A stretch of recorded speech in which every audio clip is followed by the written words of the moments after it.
Meh. We are starting a little bit earlier than normal. I promise this isn't a parkour. I'm just going to play it. Don't play it. I'm just going to wait a bit. Is it just me or is the audio not going? Properties. That device. Game. There we go. Oh, it's the bloody Windows update. It always messes with, There we go. Oh, everything is right with the world. Hello Mikazuki. Hello Knight. Hello Andika. Hello Zek. Early karma.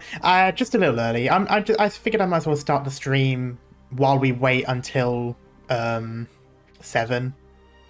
Also, hello Scarf and hello Speedy. Hello Ringo. Ringo Shonen. You're parkouring forwards now. Yep. Hello Samantha.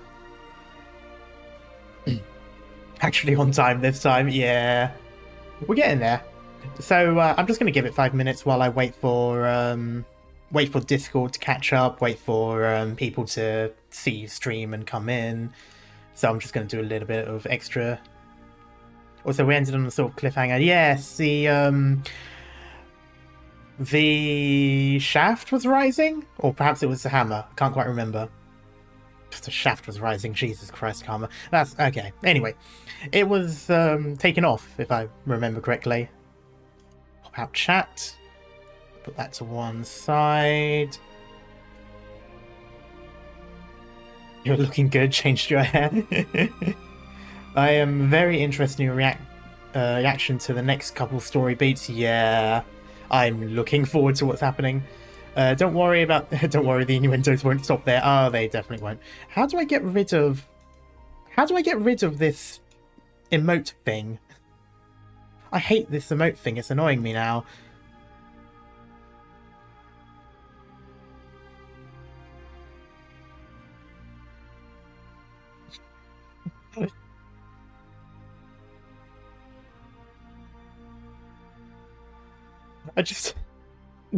YouTube, please. I just want it to go. I'm trying to figure out how to... Because it just sort of cuts the thing. It cuts half of what people are saying, and I can't read it until someone else says something. Meh. Like, meh. Doesn't really do anything. The way of moving it? Nope, it's not interactable.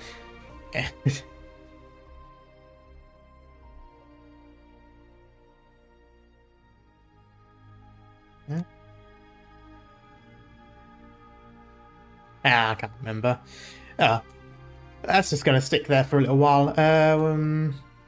What shall I do while I wait for everything to start getting ready?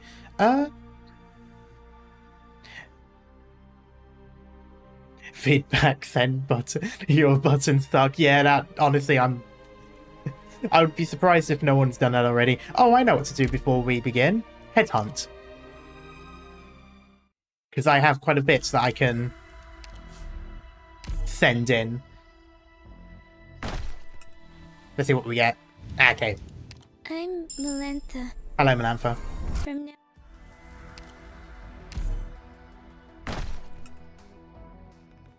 Oh, okay, that's 5. Let's see what we get. Hello, Kurosum. I'm pretty sure I've already maxed you out. Or at least your potential. Why do I have a second one? I just used it. Eh? When did I get 2? Okay, I guess I had 2. Okay. Well, that was a waste of it. Reserve Op Team A6, Orchid, reporting in. Are you the doctor? Walmart, Tesco, Ifrit.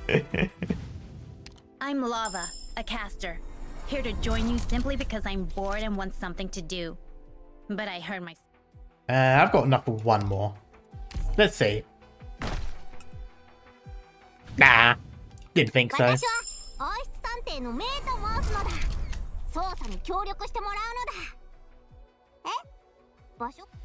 Maybe. I don't remember getting it from mail though.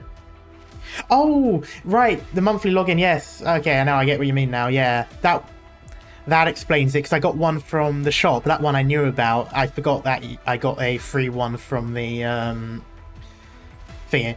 By shop, I meant event shop. But yeah, I forgot that I got a free one as well. So yeah, that makes sense now. Let's see, do I have anything? So that's number 7, which I've done. I can't do that yet anyway, so I'm stuck. I'm soft locked now for 80% until I complete the story, and same for these. That's fine. I'm on track, I'd say. I've got a week, and I should be having this done by then anyway. This is why you farm rocks and recruitment packs to get. Yeah. Okay, okay, nice. Okay, nice. Okay. Wow, great commentary. This is why I'm a professional streamer. Okay, Discord is now live. Everything is as it is. People are pretty much going to be in now, so let's have a look then. Castle in the sky. Even ethereal dreams can come true.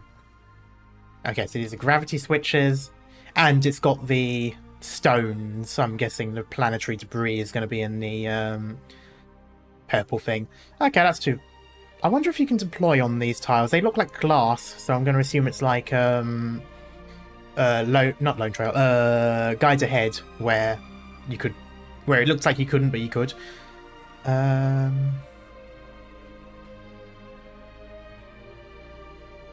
redeploy, yep. I might, yeah, I'm going to do that. I'll probably get rid of Shaw because she can't really push particularly well here, so I'm just going to swap her out for red or something.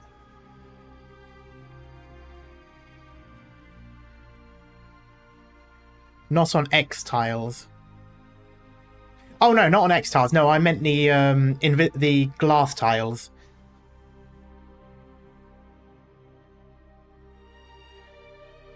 So I was looking at that, I was thinking, is that actually somewhere to plot down? And then I saw the borders and I'm like, oh yeah, that's glass. Okay, you can put your operators on there like in Guide Ahead. It's because when I first saw it, I didn't think there was anything there. I thought it was just a drop. Okay, I think... Yeah, it's going to have to be a double... 2 choke point, that's fine. Use these going back and forth using... fast redeploy. I might put down 2. I might bring gravel as well as red and just double each time.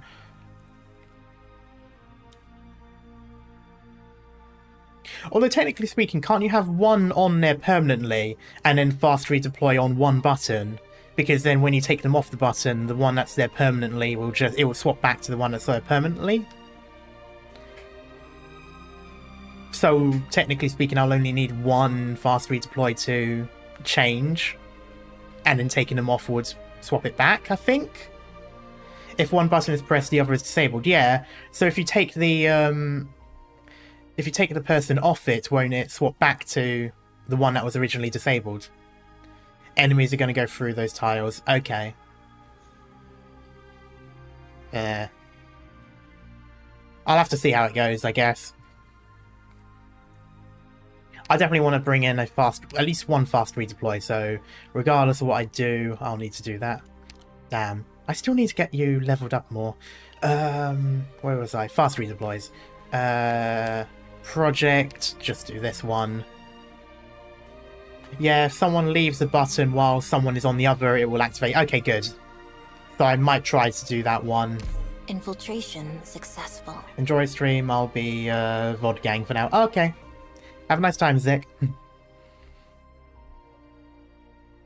Is there anything else I need to add? Nope, everything is as it is. I'm looking forward to Gaviel's module coming out because I want it. I can't remember when that's going to happen, but I liked the look of it. Okay, cutscene? Yeah, cutscene. November 21st. 1099.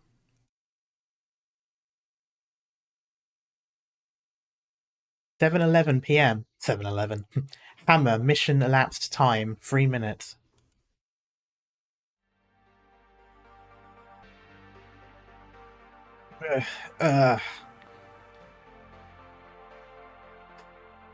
Is that how that's spelled? Wait, that's not Fooey, is it?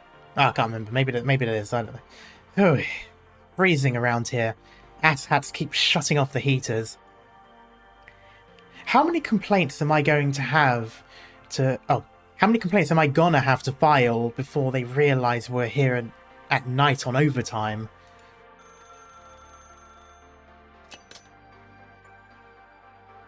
Hey, honey. What are you calling for? Hold on. I'll speak to you outside. What day is it today? 9 days out from the project deadline. Progress is looking bad for us. Oh, it's going to be something like anniversary, mate. I won't be home today either, no. Yeah, there... Oh, I've seen this story too much. Also, oof, that's all you've got to say about that? Our anniversary? Oof. Sorry. It's been crazy the past couple of days. I know, honey. You've been looking forward to that restaurant forever. I know, I'm sorry. The VP was touring Rhine Lab, so the egghead idiots on the board have been going insane. They're forcing every project to produce interim results immediately, or else we're SOL. SOL. Can't think of what that is. I'm not coming up with excuses, honey. It's just... Listen, I can't do today. I'll make it up to you some other time, I swear. Hello? Honey, are you there? Well, yeah. Shit. That's going to be an empty apartment when you get back.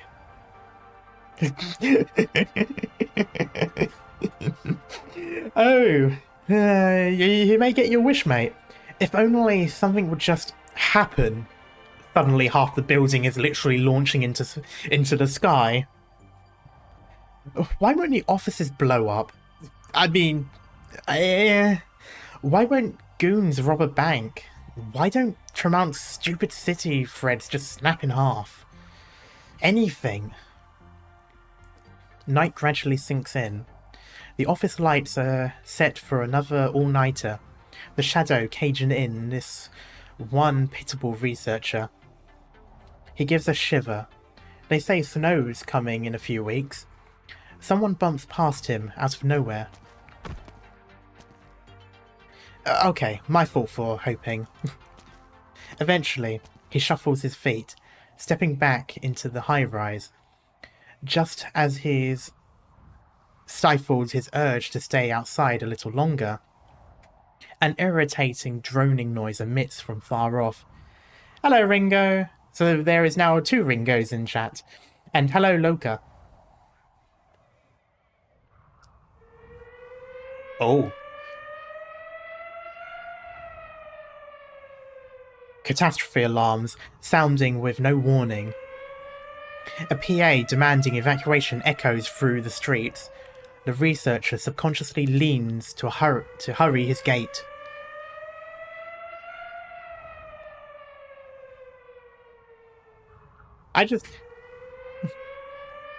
This would be terrifying, not gonna lie. Bear in mind, I come from a country that doesn't have sirens on a regular. But suddenly, he notices everyone around him coming to a slow halt. All gaze is drawn at once towards the sky. With great skepticism, he lifts his head again. Ooh. Ooh. What the hell is that? I would love to watch a rocket launch at some point. That's definitely something I'd love to see. It is possible where I live. There is a launch site somewhere in Spain, one of the reusable rockets that have been being made, but I don't know when that'll happen. What? Yeah, what the hell is that? A massive toroid. That's loud.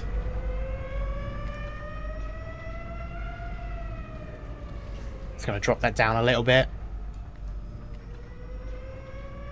A massive toroid in sluggish revolution rises up from behind the building. Oh, so torus shape. Okay, that's what toroid means. In the dark, as mechanical devices unfold, the neon of the city that glares off the upper surface becomes one with the structure, metal luster shining too brightly for the naked eye.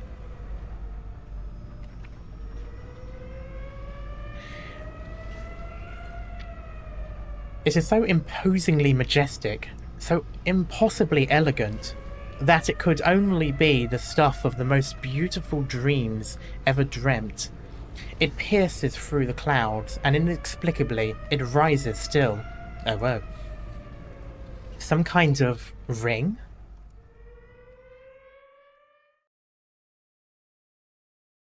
"7:13 p.m. Hammer mid-flight."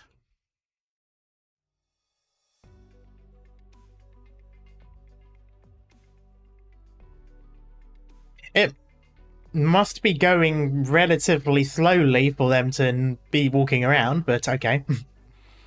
I'm very interested, of course. Extremely interested. Unless it's just, this is in the building and it's just saying that it's right, that it's flying out as this is happening. Really? Well, that's swell. If our project can get Ryan sponsorship. Take a seat, ma'am. Anything to drink? A plain water will be fine, Justin, sir. Please, call me Justin Jr., even. How about some wine? War took the Gaulish Empire, but I thank the troops for leaving us the best vineyards intact. Okay. Please. If you insist. Thank you.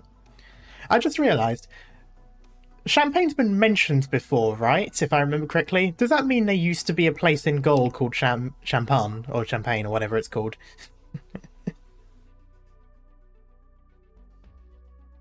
If you insist. Thank you. Come in. Director, your office phone has been ringing non-stop. Tell them I'm busy. You have some friends of yours looking for you. Mayor Benjamin, Councilman Chris, Deputy Phil, Commander Collett. Who else? I love that some of these are the most basic ass names as well. You have Mr. Lewis, the one in charge of industrial sector. They say who might be, They say who might you be, ma'am? Sorry, I'll wait outside. Don't worry about it. No secrets here. Go ahead. Right. They appear to be extremely unhappy with the articles you deposited at the plate, at plate 7. They were under the impression the project was a more ordinary one. Did you know in Arknights the etymology of hot dog is... Yes, it was mentioned in the very first stage, I think, or the very first cutscene. Which still just... I don't know what I find funnier, just imagining that that's where that started, or picturing what's that guy, Tequila, selling hot dogs. Anyway, which stage is this? 7.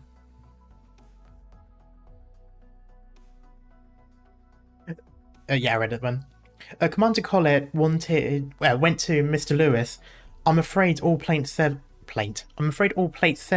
monitoring files will be lost by tomorrow. The mayor and councilman have returned every case we've sent them over the past few years, and declared they'll no longer be seeking your aid for campaigns. The deputy made some very radical statements. I hear he's got an emergency arrest warrant for the state prosecutor, and it seems to be on the way here now. I've notified defense, but we can't keep them away for long. And here I swore we got along well enough. How fragile a friendship is, wouldn't you say, ma'am? Justin, sir, I'm only here to ask you to invest. I don't think I should necessarily be in the loop on all this. Aren't you curious, though? What could Rhinelab have that scares these elites and bureaucrats, and black suits in white gloves so badly that they'd crawl out of bed in the middle of the night to get to work? I mean, to be fair, a undisclosed, unscheduled rocket launch, which could very well also then land and explode the entire city, is probably a good enough reason. I don't know, I may just be, thinking.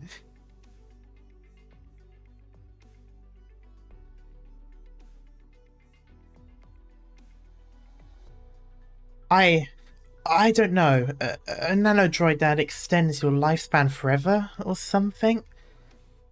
Nice idea. If someone came to me with a preposterous and technical prototype, you'd know I'd invest.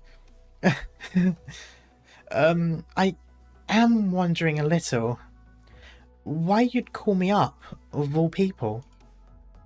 Have you ever heard of Stade syndrome, man? Huh? I've seen it in files. A rare hereditary condition, I think. Very rare, highly fatal, and extremely stubborn.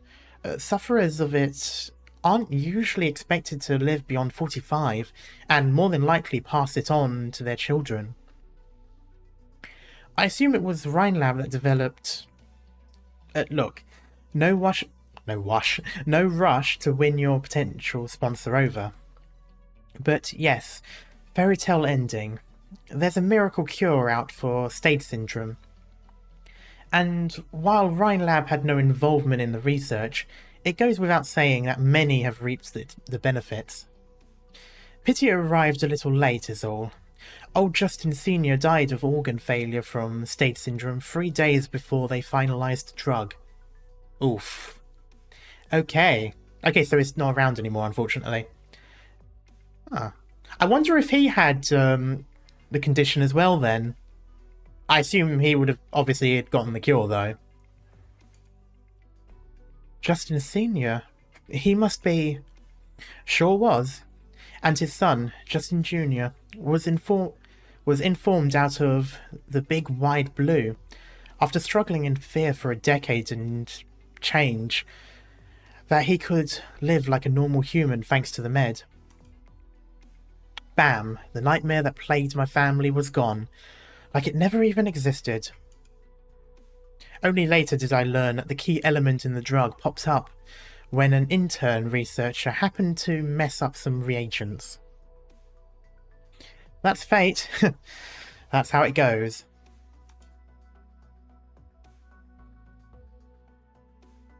Well, at least you're free of the disease now.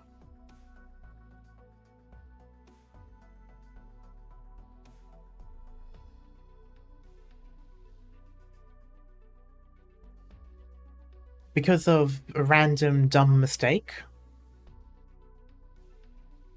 The incapable might call it a twist of fate, and when the curtains are closed, pat themselves on the back for it even. They see it as a gift of chance, but I can't stand it. I won't stand for it. I'll have this phenomenon safe and secure in my own hands. I'll grip it.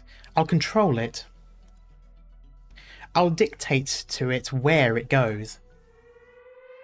Oh. A catastrophe alarm? Why does it have to be now? Justin, sir, we need to evacuate. Finally.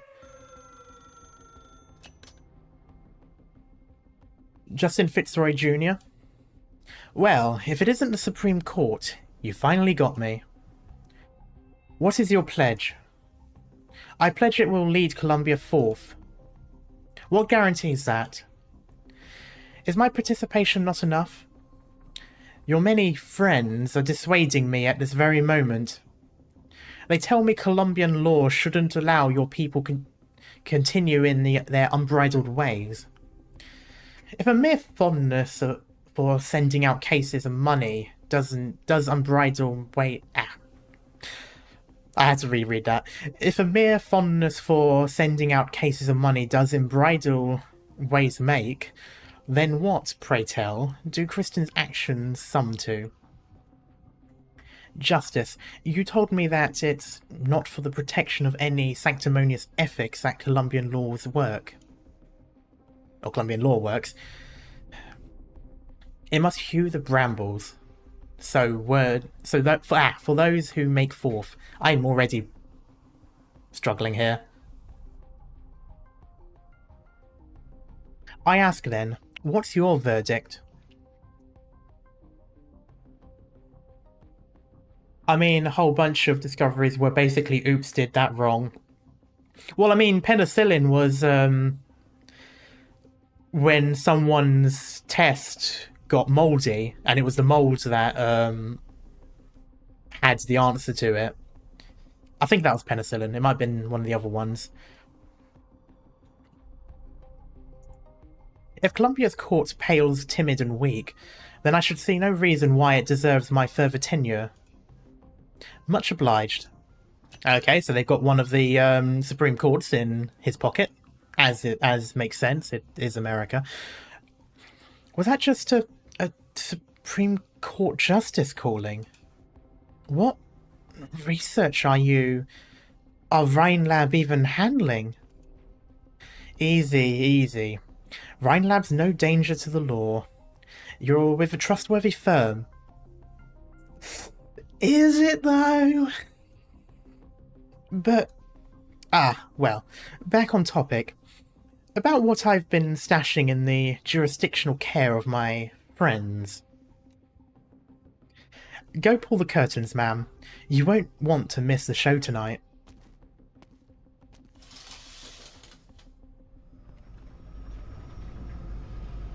What is that? How is something that big flying? Is that another Rhine-Lab project? I'll be honest, you're not really a qualified entrepreneur. You're a flip-flopper, scare easily, not confident enough, always second-guessing, got a habit of spending too much time on how you word things. To be frank, it's no wonder Tremontian investor circles don't like you. Ouch. I mean, to be fair, he is right, I can tell that, but still. Lucky for you, none of that matters to me. Justin probably not aware of the child experiment stuff. He was the one involved in freeing Loken. So he has to know at the very least what he did. Then again, we don't necessarily know whether he agrees or not regardless, so... Anyway, lucky for you, none of that matters to me. Rhine-Lab will buy out your power laboratory in whole. I'll provide you ample funds, and it will be seen to that all is done to support your research endeavours to come. If Lady Luck is on our side, and one day you rise to dictatorship at Rhine-Lab, directorship, there we go, not dictatorship, then it's not out of the question that you might get a little section carved out for you.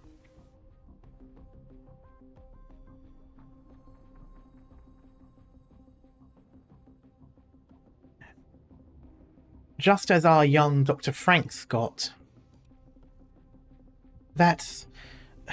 I don't understand. So much has happened today. Just say yes, because Luck doesn't claim the credit here, for it has been my decision. Where the hand of Justin Jr. reaches, there is random chance no longer, ma'am. You know it's bad when you start referring to yourself in third person. I help the lunatic to succeed. I understand, Director Justin. Looking forward to working with you. And welcome to the Rhinelab family. Cheers.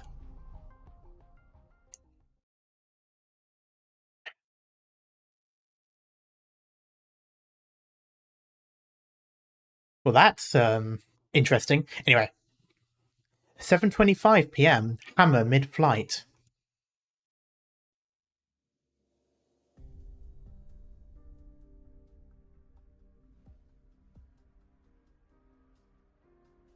Seems we've finally found it, Colonel.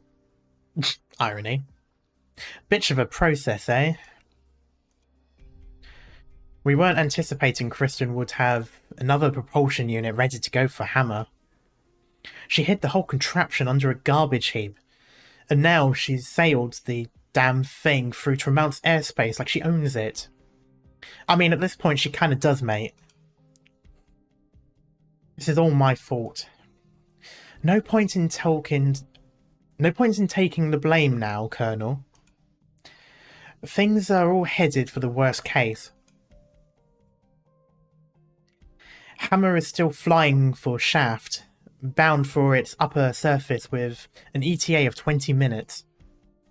Based on what the manuals say, it'll be hovering within about 5 clicks of Shaft, which gives it maximal odds of taking down any ground targets in its angle of drift. Oh, right, so yeah, they still think it's a weapon.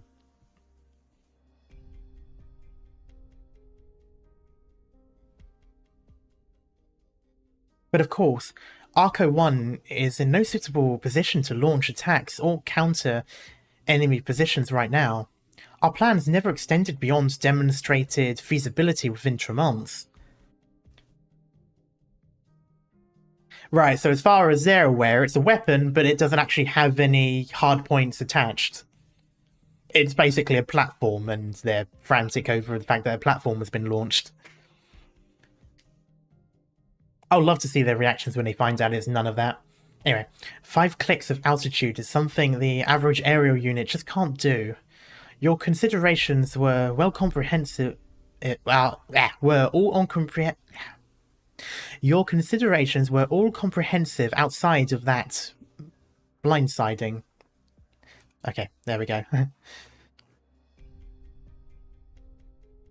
We're dispatching specialist drones from the district capable of higher altitudes, but we still need more time. Meanwhile, we have every regular drone allocating to Tremont already on liftoff. They'll interfere with Hammer's continual descent as best as they can. Effects look to be limited. Seems the military gave this ring thing some sturdy armor. I thought these Maylander drones were advanced for Columbia as is. Outstanding work. Medals for all the generals, I say. The DoD has a hell of a lot of resting on this. No point in taking the blame now, sir. Or talking the blame. I don't know. Talking blame? Have I been adding a the? No, I haven't. Okay, I don't know. What's important is we get the situation back into your hands. Into our hands, Colonel. Sorry. Personally, I understand the pitch the army is making. Ever since the Bolivar debacle, your people have been mighty eager to get back on the stage.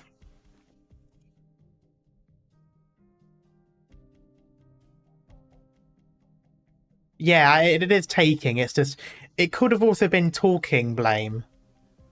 But that's not really a good one to use. Taking the blame makes more sense. Anyway, but we're all Colombians, aren't we? It goes with saying, when I enlisted, I pledged my loyalty to Colombia. Kristen still won't contact us, and won't respond to any hails from us either.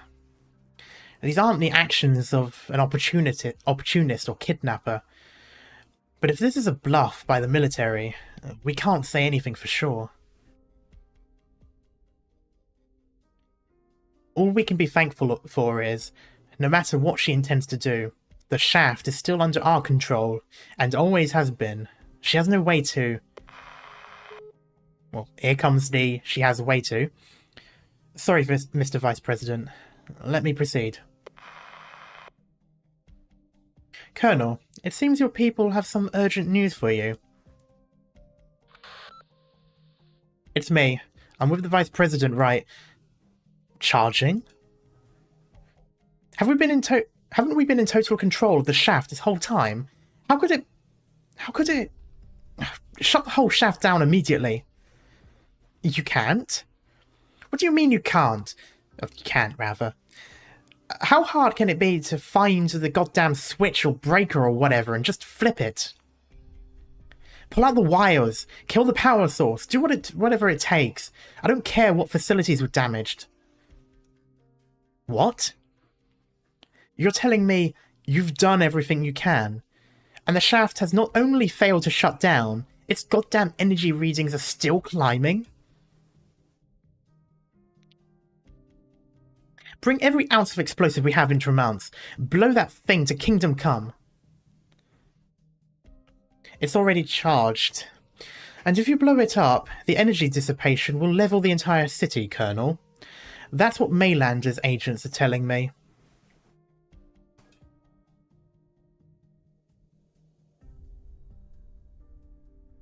You've got a crafty one on your hands, huh? She's out of her goddamn mind! How much does she hate Columbia? What is she up to? Hold on. I can think of one possibility. The district. It's a district. If Hammer's angle deviates far enough, it's probably gonna threaten Max DC. Our beloved president is still situated there. Kristen, she intends to destroy the heart and the brain of Columbia. We have to evacuate all personnel in the district immediately. Don't worry, Colonel. The President's just told me we're fine. Armed forces in the district are mobilized, and General Barry is taking charge of the defense there. She's promised me she'll protect the President with her life. I wonder if any of the other names mentioned, like the generals and that, I wonder if they're all references to people in, you know, America. Like, because I think there's a couple that are not necessarily named, but references to people, famous people, but I don't know enough about America's history. General Barry? Oh, I guess you didn't hear. She's just been promoted. Carry on with your mission, Colonel. Columbia still needs you in this dire hour. Anything else? No, nothing. I swear, I'm going to put an end to this instantly. Oh, I swear I'm going to put an end to this insanity, personally. I don't remember a General Barry. I don't think there is a General Barry, but I'm thinking in terms of, like, this character is representative of this person. Not necessarily by name, but as in their position and what they do. Don't overwork yourself.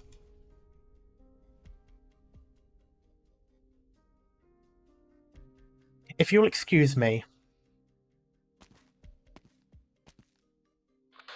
You gotta love it. I'll protect you if it costs me my life. Lady, your life ain't gonna stop an orbital space laser. Yeah.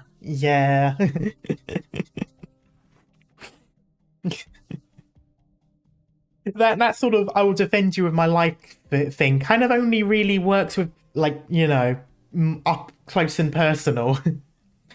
Not so much when the danger at hand can level the city. Will these orders do, Mr. President? I'll be honest, I'm not entirely sure about this. Still, I won't question your judgment. I understand. I'll head out at once. Man, I wish we could see the President. I want to know what he looks like.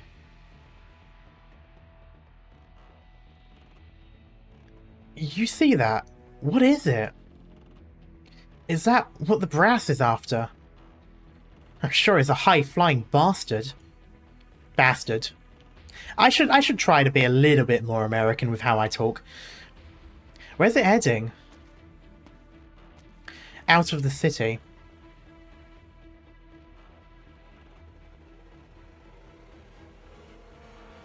By appearances, an energy accumulation device.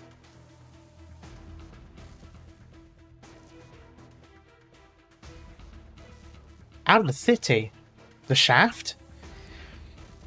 What did the Colonel call those things? Arco-1 hammer? What the hell is that mad scientist thinking? What the hell is that mad scientist thinking?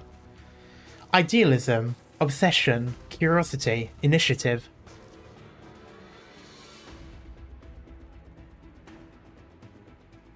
It's a trend that scientists are tied to these qualities.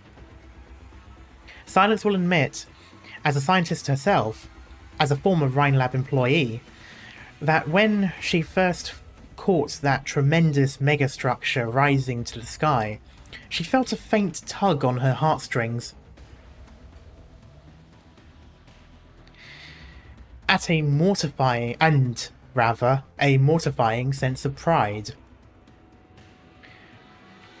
The company she once struggled for had created a wonder of the land, of the sky. She could, by all rights, she should, by... Why? She should, by all rights, bask in it, shouldn't she?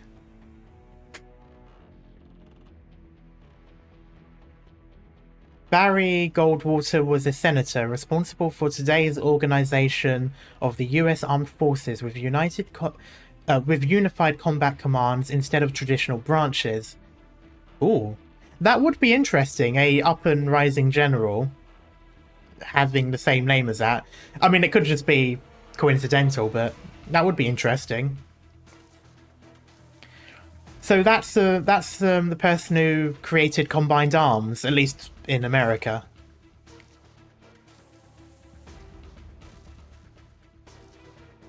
Deception, calculation, sacrifice, conspiracy. She quickly comes to, realizing what this marvel was built upon. Control, Kristen Wright. As an ordinary researcher, she never had too much contact with Kristen. Perhaps at most, a glimpse or two of the Rhinelab control during wrap-up conferences at the end of the year. Oh, and one meeting with her, as seen in the manga. Not Combined Arms, we're talking about operational level, not tactical. Oh, okay.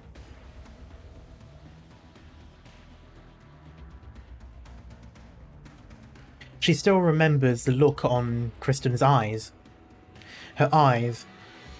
There was only one thing. Scientists must think about one thing, and one thing only, and that is how to accomplish it. A scientist's sole responsibility is to push science to progress. That alone is more than enough to exhaust us.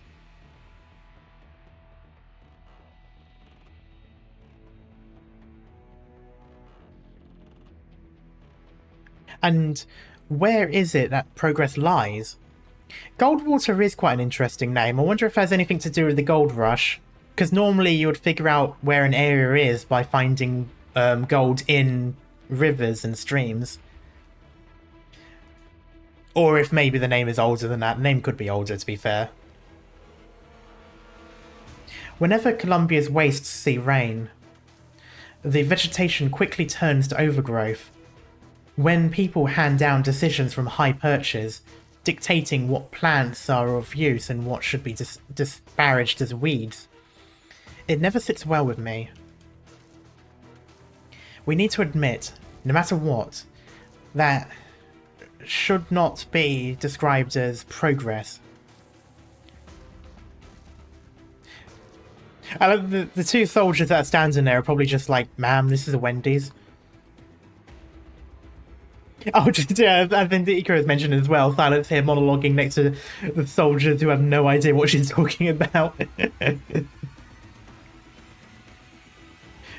Kristen and those like her, and those who wear the same guise as her, they all lay claim to their vision, their direction, as the way that science's progress should orient.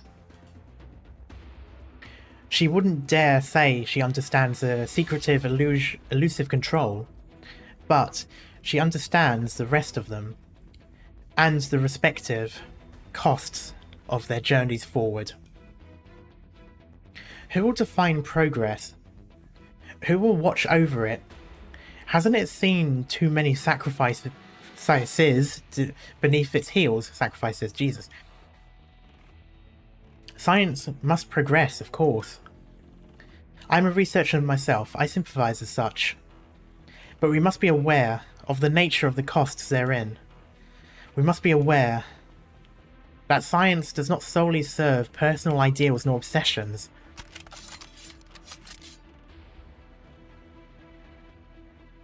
She's... I like that sound. It's just implied that she took out several weapons at once. Which would be intimidating to say the least. Is that a drone?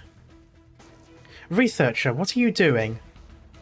I don't want trouble with you, and the guys in charge don't need your help anymore. Do you want to... Hey, we're talking to you. The hell is she up to? The key! Your car key! She stole one of our cars? Is she insane?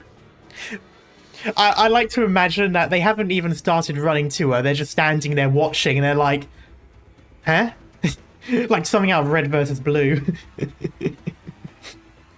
Also, I like the idea that these are military, so I'm just imagining her like literally stealing a Humvee or something. Shit, we need to... Oh, now you've figured it out. Silence! Silence! Where'd the girl come from? This is a military exclusion zone. At this point, you must think, what the hell is this military? What the hell have I just signed up for? The hell are you doing? Move it.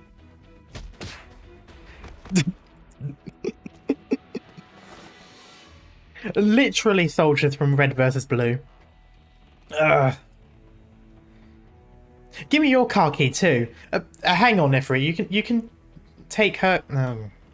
Do you know how to drive, young lady? Maybe you need me to. Oh. I like at this point, like they were even just like, you know what? Screw it. I'll just go with you. Whatever. Shut up. I've got this under control. But just to confirm, left one is a brake, right? Just shaky hands lifting up to do a thumbs up before passing out. Hey. Oh, the only thing that would have made that better would be if... The only thing that would have made that better would be if someone said something along the lines of, hey, you know why we're here? Okay, so... Okay, you're going this way. Hmm?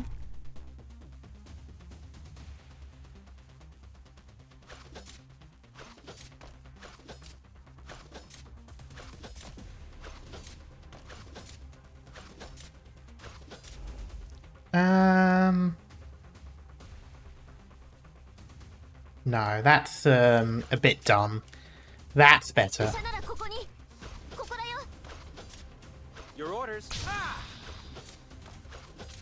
Yeah, I need something to help. Something like this.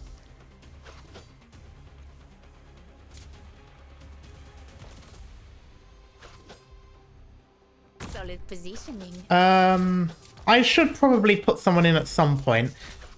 I'm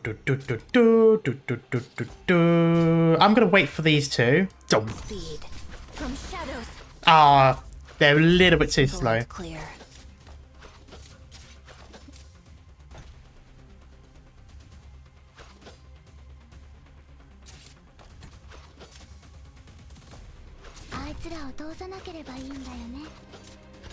Oh, I should have done it with... Okay, I'm going to miss this one, unfortunately.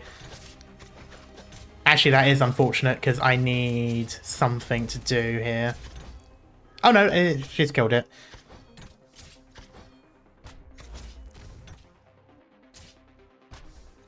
You'll have to try harder than that.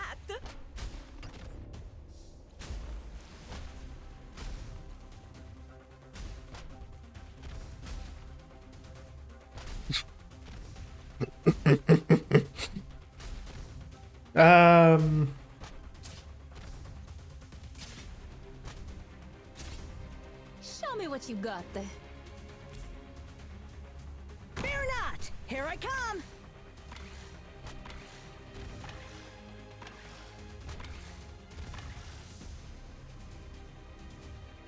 I'll do... No, that doesn't really cover it. I'll just do that. Now's the time to help everyone out. This game's... Yeah, this is going to take forever. Yeah, I don't know why I thought swapping the arts out for physical was going to do anything. Anyway, where are they going to go now? I should have brought two fast redeploys, really. Oop, gunman style.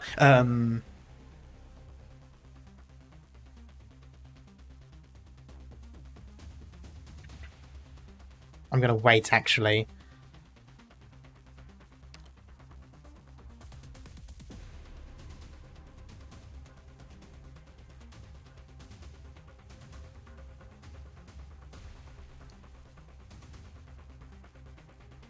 Skill, your death, is in my eyes. Okay, that didn't really do it as what I wanted it to.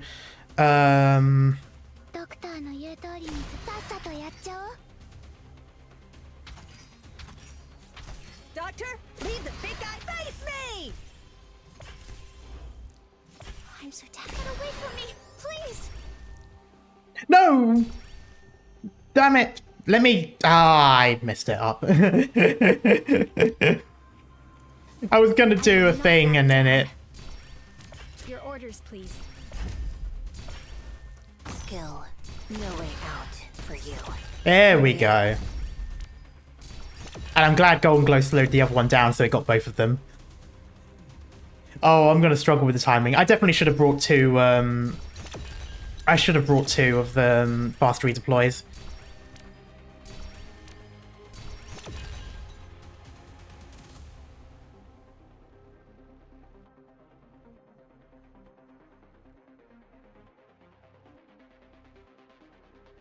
Skill, no way out for you.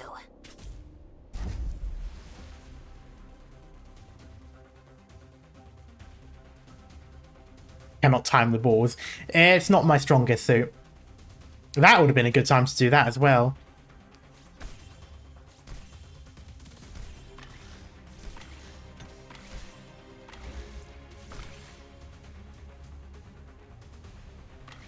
Skill, your death is in my eyes. Simple and clear.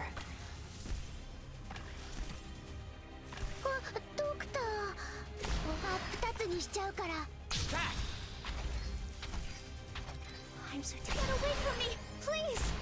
Face me! It's my duty to stand here.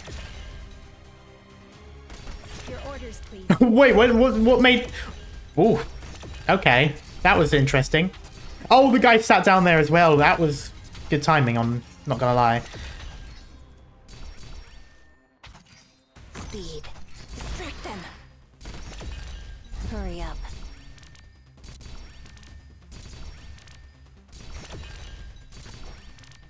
Okay.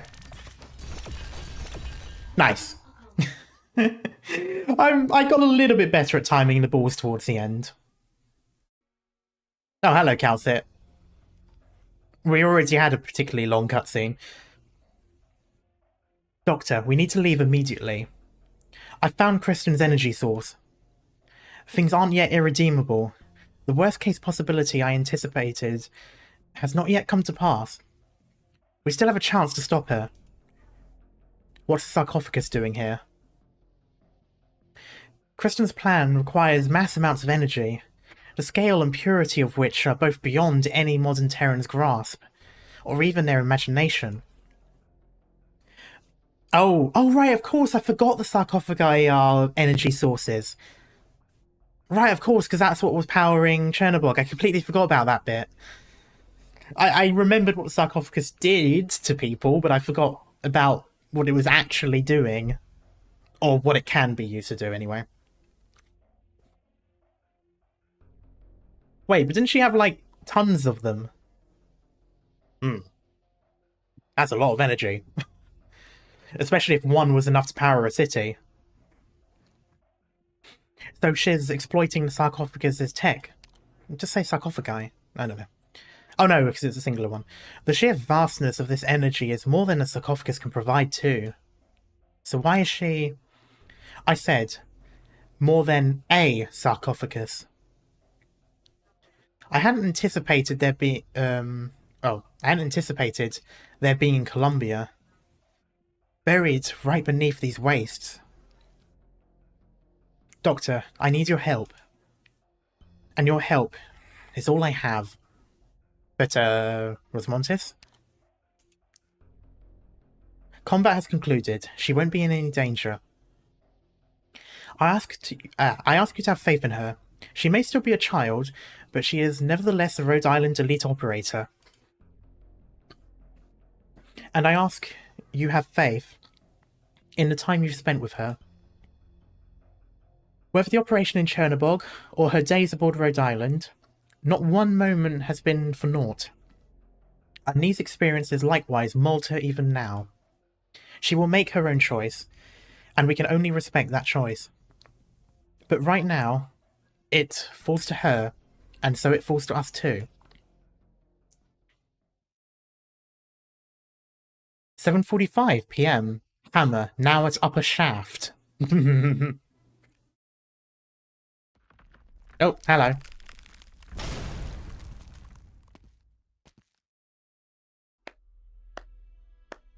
Incredible. I've always wondered how you learned to fight so well. Busy with all those research projects. And I thought I made sufficient use of my time. Do you ever sleep? What are you doing here, Ferdinand?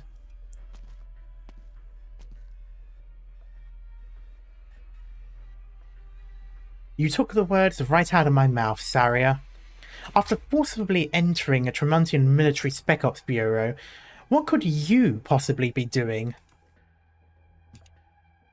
Let me guess. You want to find something to chase after that airborne gizmo. Maybe hijack a heavy-duty armor drone and tie yourself onto it, for example. Or is that thinking a little too simple, Director Saria? I never took you for the impulsive type. Out of the way, Ferdinand. I have no time to argue with you right now. Would you look at that? How sad. The only three... well, fine. Scientific investigations don't count. Doesn't count, rather. The only two directors Control left out of her incredible master plan just happen to be gathered here. What do you want to do? Stop the mad woman? Or save her? I have no need to tell you anything. I assure you, I don't mean to criticize your relationship with Kristen. I was just waiting for you. Listen, Saria, I'm not here to get in your way. I said out of the way. And I said, listen.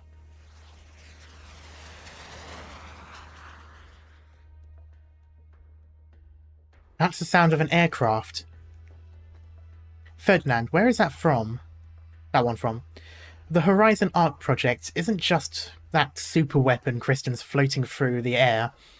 It's a complete strategic program. I tapped into some connections to borrow an aircraft they used to service Arco 1. Yeah, Arco 1, there we go. And blew up the rest while I was at it. Let me be clear. Look across all of Columbia, and you'll find very few passenger aircraft safely able to fly near barrier altitude. They won't need much time to scramble high-altitude craft from the district. But for you, and for me, that time is more than enough. You're proposing a collaboration.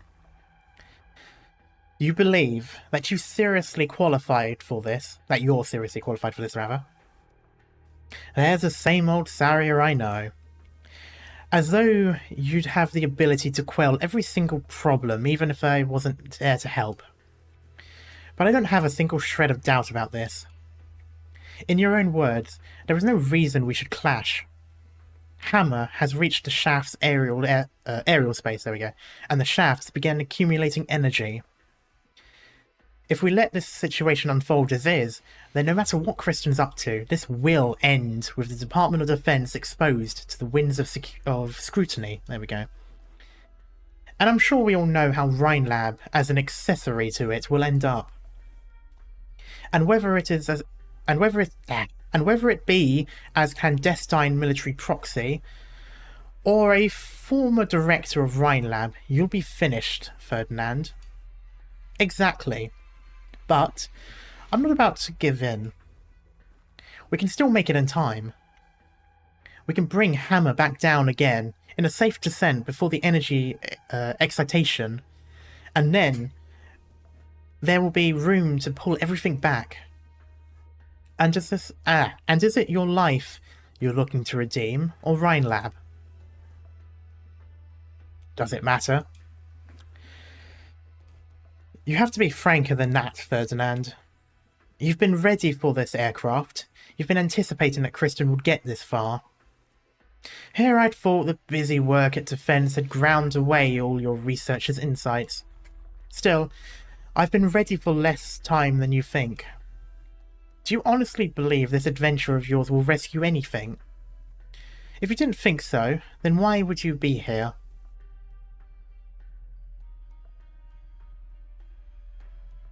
Do you know what feeling has struck me deeper than anything else lately? I feel like nobody cares about Rhinelab's reputation. Everyone else is either out to see what research funds Rhine can get them, or their only interest is in what Kristen's doing. You may have considered how Kristen leaves the picture, but have you considered what will become of the company afterwards? Yes, I know. You've all been captured by her charm and charisma. With a little soul-searching, I have to wonder if I wasn't too. Of course I was. But Rhinelab is ours, of the blood we shed. We can't accept her setting fire to everything that I gave the sweat of my brow for, no matter what reason drives it. So I can swallow being a tusk beast of the military, because I want to pull Ryan back from the brink. Is that so wrong? I never thought I'd see you telling me this sort of thing. They're very Director of Defense-like words, aren't they? Frankly, I should be getting a cut of your salary for it. I am no longer the Director of Defense. Yeah, actually, that being said, I thought you were. Oh no, you were, but then you got kicked out anyway. Fine, once the dust settles on this, I'll talk with Jara about getting a raise. You'll need to re-employ her first. Still, you were right about one thing. Rescuing Rhine is far from my only aim. I need Rhine, and Rhine needs me. That's my assessment, born of reason and emotion. However, to put it bluntly, I'm curious. This is Kristen we're talking about. We know Kristen. The army wants to think she's out to blow something up, which is stupid. After working with her for so long, we know what kind of woman she is, and of course, you would understand her better than I ever could. Saria, tell me straight, what's going on in that brain of hers? How far is she going to take this? I can conjecture, very cautious terminology. Go on then.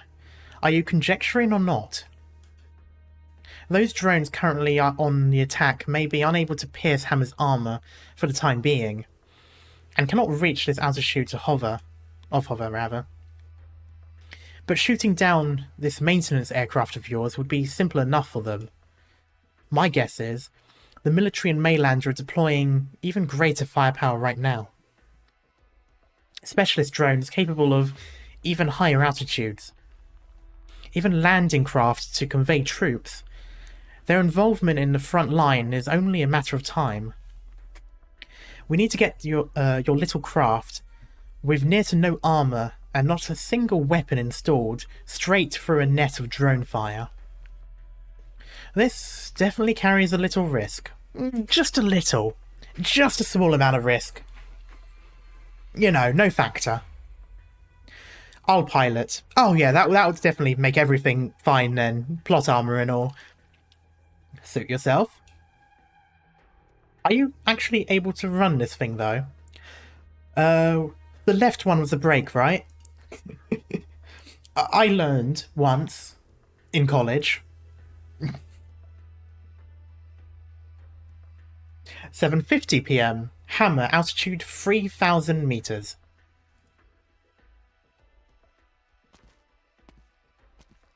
It seems like the transmitter response has started growing stronger. It should be right around here. Also, who the hell is learning to fly in college? Still no good. Energy readouts completely blanked. You can't stop it? Not that. The thing's blown past max display capacity. There's nothing in the manuals for this. Then to hell with the manual. I want solutions, damn it. No. The entire facility's energy supply lines should be cut by now. All of them. This energy, where the heck is it coming from? So you're telling me this energy is enough to turn us to ash with just one lick, but it's just coming out of thin air? The burden is on you to prove that hypothesis. You're the scientist. Shut up and keep giving me solutions. I'll hurl you straight in there. Let me just give another once-over. Pipelines, switches, energy nodes. Is this son of a bitch gonna explode on us? The manual says, I think, in general terms, current accumulated energy is now beyond the structure's theoretical safe capacity. So yes. If it explodes, what happens? Well, we die. I don't know. Hey, okay, run me some analysis. If something goes wrong, will it hit Yorktown? That's not far from here. Yorktown? I'm not sure. Yorktown's a real place, isn't it? Isn't it a naval base? Something like that. Tell me how big it'll blow up, for Pete's sake. I told my brother-in-law it was a bad idea to pioneer out near Tremont. It's a city of head cases. I'm calculating now. To hell with this. I'm surrounded by science nuts. Crazy Poindexters. Don't any of you have even a single breaker in your brains? Every day with your million frickin' amazing projects, and you'd never just, wonder what happens if you screw up?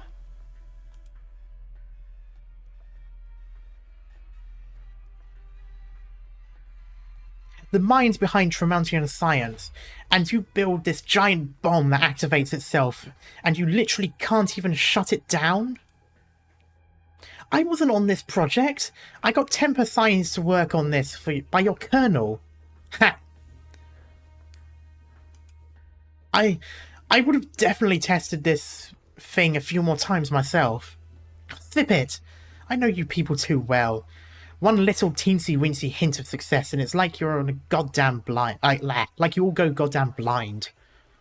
But wasn't this project led by the DoD? Okay then. They're all insane. I warned my I warned my Mima when she said her folks were coming to pioneer in Colombia. Nation built of goddamn nutcases. Okay, so this soldier is... Or, yeah, this soldier is an expat then. Damn it, are you done calculating? Shit, this won't work. I need to make a call. Why can't I dial out? Energy concentrations are too high. Probably. Thus impacting signal transmission. Damn it! God damn it! Is there any way with better signal? Some other corridor? Just,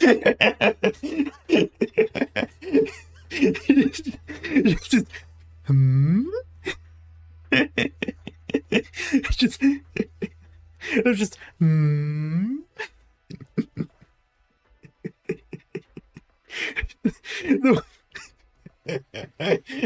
I love that way too much. I love the way they do. I know it's limited as to how you can move things around. It's just the way they do them. It's just so goofy. And gone.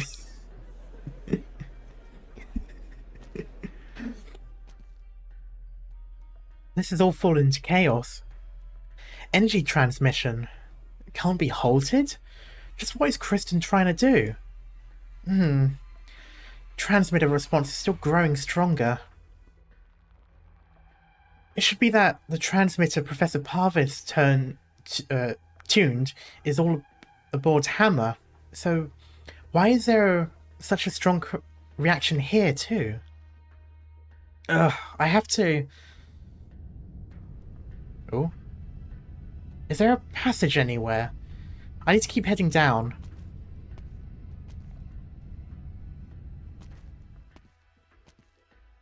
Hello. Silence. So you came. You chose this path to move forward. Whenever Parvis recruited for his places, he'd always tell me that the trait he most valued was a researcher's perseverance for progress. No wonder he graded you well. What could be on your mind right now? Kristen. Oh, hello. We are now in a random place. So this is our destination? For the past while, I investigated several former Tremounts locations surveyed by Rhinelab, until finally I found this place. And the reality was little removed from what I imagined. Oh, I don't know. Dates with ex-wives never normally go well. Calcic gives the rock face beside her a few knocks. We're separated from the Horizon Arc Project shaft by only a few hundred meters. I'm afraid Kristen has the way laid out there too. There we go. Should you want to go sightseeing? Calcit. Doctor. I presume you've gathered that there is much more driving Rhode Island to intervene so actively in the Tremounts affair, beyond simply who and what you've seen. What? Silence, Ifrit and Saria, Loken and Rosmontis. Even the Revenant calling himself the Tin Man. All of them are simply ordinary people, far separated from the truth. With regards to Rhinelab commotion and Kristen going out of control, the military and the Maylander Foundation are like weights once again placed on the scales, trying to preserve the semblance of a civilized nation. But none of that is what matters most. What should concern most? From the very beginning, Kristen has been brushing against something far beyond anyone's imaginations. And with that, as a focus, has launched a charge against the sky. Tin Man showed up in IS-2, I think. Yeah, which makes me wonder, is he still alive? Did they put him back together again? Or does the events of IS-2 happen before this?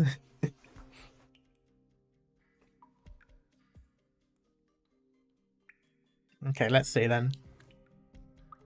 Did I... Yeah, I read this bit. I worry her actions will bring unexpected things to bear upon Terra. My intent was to stop her before then, but we were one step too slow. On Terra today, interfering in such things is no longer easy. Civilization is much more expansive than I thought. There'll come a day when people step far enough again. Why not share what you know with everyone else? It's not that I haven't done... It's not as if I haven't before, but the end result is never ideal. You may suggest those aboard Rhode Island today, Amir, Closure, the hunters with ties to gear. They know a great deal already, which has helped to resolve their own issues. You might want to know what a revenant is. I feel like they've explained it before in one of the previous stages. They mentioned it before, but I can't remember now.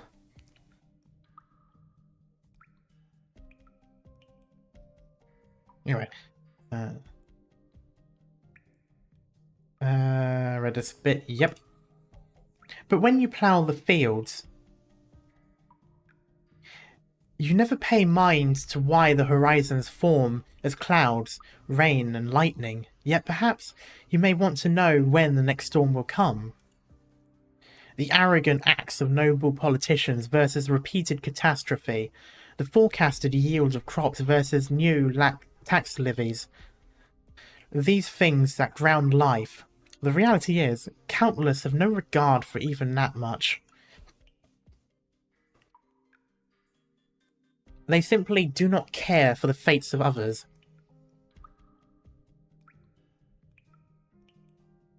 From a Terran's point of view, even if they did choose to believe in such far-flung knowledge and information, what could they do about it? What use would it be? The wise that take note of all around them, those bare few, are the only ones able to maintain their thought. And the rest, when faced with things that outstrip their comprehension, more than often opt to laugh it off or persecute it, so as to protect their comfortable bubbles of ignorance from any outside challenge. They are no more lamentable, but the truth grows ever further because of them. You've been pushed to explain to me before.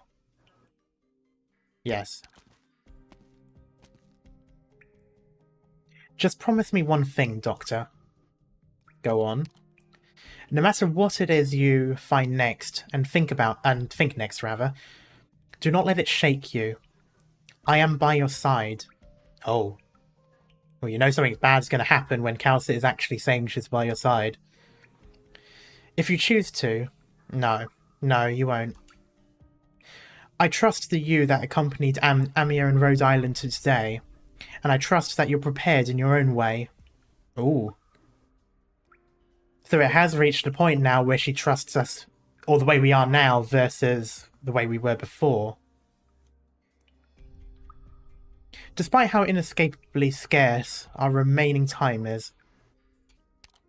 Wait. Fall back, Doctor. What I just said will take some explaining.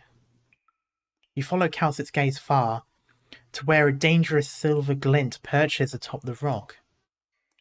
A woman clings to the stalactite wall, with nothing but a tail, almost like she's floating in the air, taking in the two of you with great amusement. Okay, so this is whole. You feel uneasy. It isn't Hull's sudden appearance before you, rather that you realise how Calcit, of prudence comparable to an automated machine, has made a mistake so rudimentary even to you. Hull gently lands beside the two of you. Her mirthful smile draws scratches across your beating heart.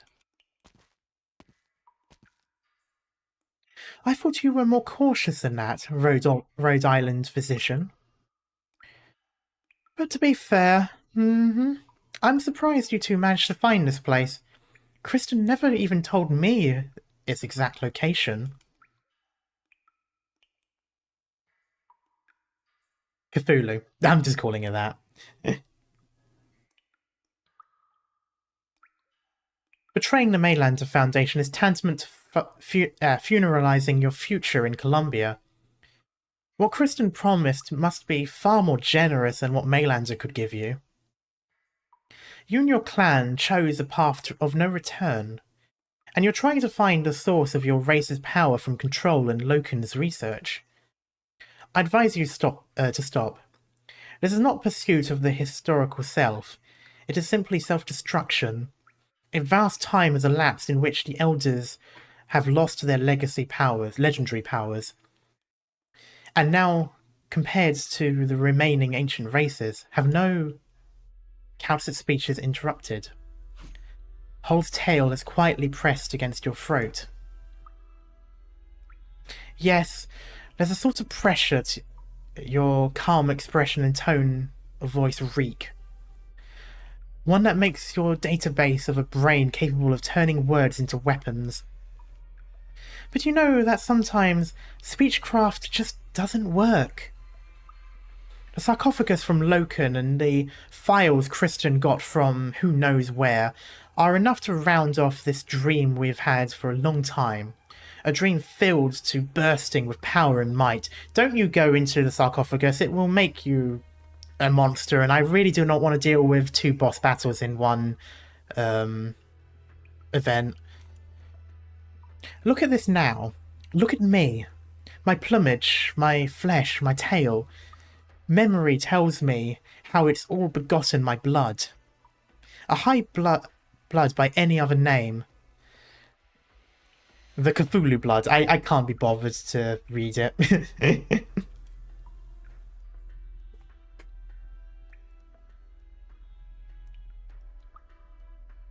I'm very strong, aren't I, Doctor?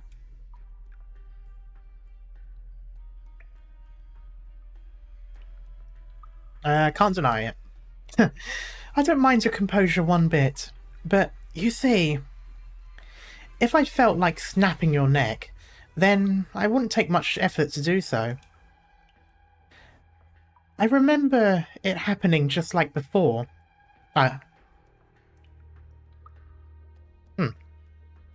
Without all the fantastical equipment, Kristen's hardly stronger than the average person, and I could have just as easily throttled her.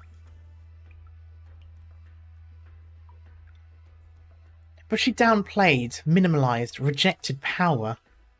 I don't really like the oddball scientist type, but she made me realize, outside of my lineage, what do I even have? It's a cruel irony. The words she says cling to you. She humiliated the calling and the memories I succeeded. I wanted so badly to return the favour. But she seemed so impossible to strike at. The placidity, like she'd gotten everything life had to offer. So placid, it made me envious. Made me want to claw myself apart. It shook me so badly. She won you over. What is it you want?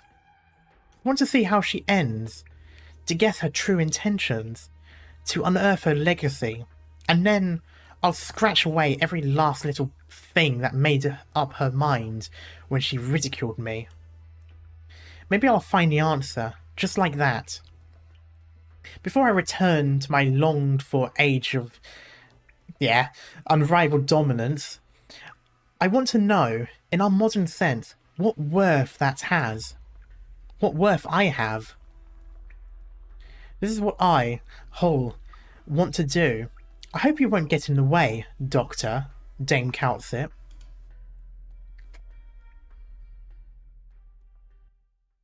Oh, there we go. In all its vaunted glory will not bring about any substantive change. It matters more what we do after the trial. Yeah, I'm just going to... I've seen what you've done, and find it praiseworthy. Complete that one. Nice. Nice. And I've got one more. Oh, I've also got this one. Oh. Alright, this one will tell me to do like scene 10 or something, so I'll start this one. Hey, nice! That's literally what I needed to do.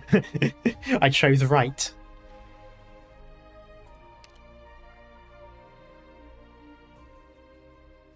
The mask must slip someday, so between past and present.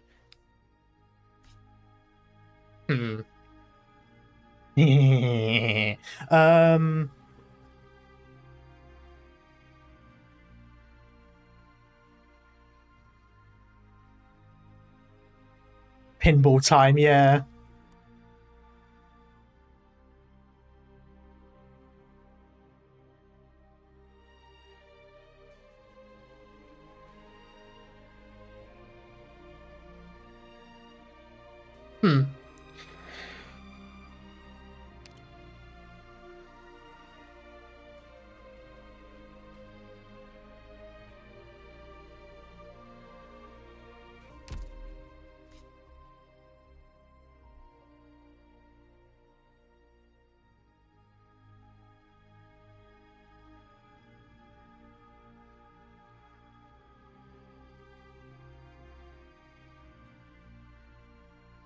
Oh. Oh. Oh. Oh. You push up or down, they will want to go whichever way. Oh. I have an idea.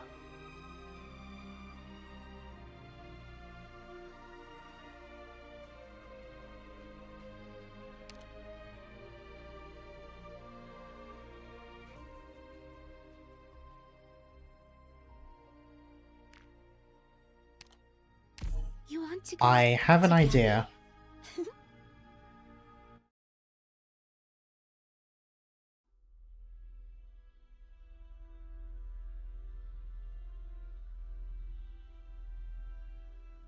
Funny face you've got there. I think it's monster time. I'm just going to keep quiet. Let the doctor go. You can go seek the thing you want, if that really will resolve your misgivings. What? Just like that? We pledge we will not respond in any way to your actions. With the way Saria and the Tin Man act around you, I thought you were going to be the dangerous one. What's wrong? Is that real feebleness? Because you don't carry yourself like someone without power to resist. I'll leave it to your imagination. But you can understand that I'm not going to sacrifice myself for the doctor's safety. Ow. So it seems. Well, I've burned my bridges with the Mainlander Foundation, so the less enemies the better, really. Kristen's plans are in motion already. I'd say we're short on free time, too. We'll leave it here, then, before the district starts responding adversely. Oh? What? Hey! They pieced you back together. Welcome back, Humpty Dumpty.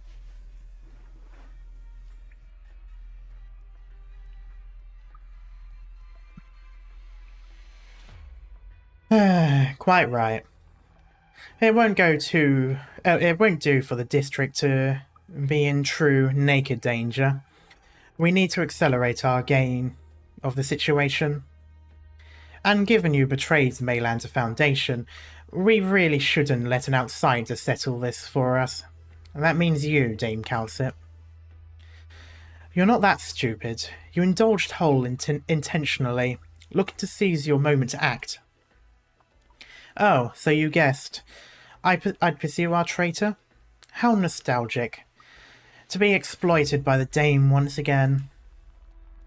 Intentional indulgence is giving us too much credit. The agents we assigned to be by Kristen's side defected one after another. I couldn't help but start doubting myself, and introspection is a thing that takes good time.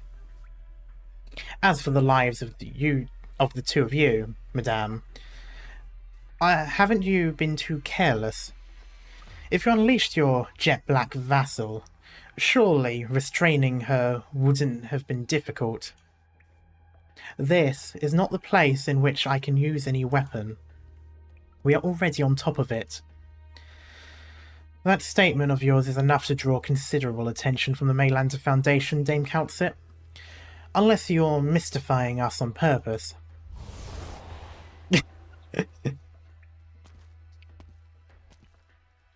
Honestly, what a surprise, Tin Man. How many bodies do you have? Didn't I toss your poor metal skull in the trash at Loken's? Are you letting me go this time? Or is this the deal? I kill you again, and then the Maylander Foundation lets me walk free? Oh. We'll talk again in a bit, traitor. Ugh. Is my vision gone dark? He did something to my eyes. No, it's something mental. I can't move my limbs. Wow, he really just said, stop.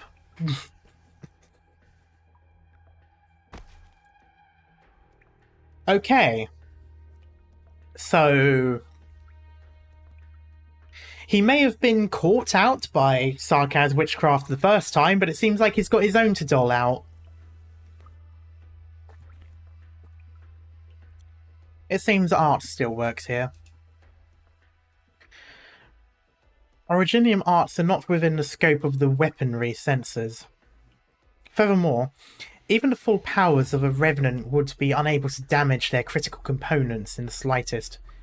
Oh, I'm guessing because Monster probably comes from the same sort of technology as the sarcophagi, so whatever the sensors are probably will immediately realise that the monster is there.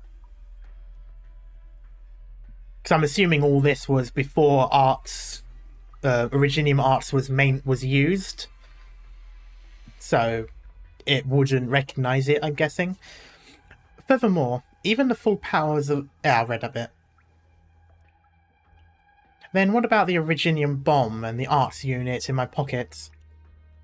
Too primitive. But these are state-of-the-art Colombian technology. They could get us buried in the deep of this land with ease. So, anything else you haven't told me? Oh, haven't told the Maylander Foundation? Oh, same thing.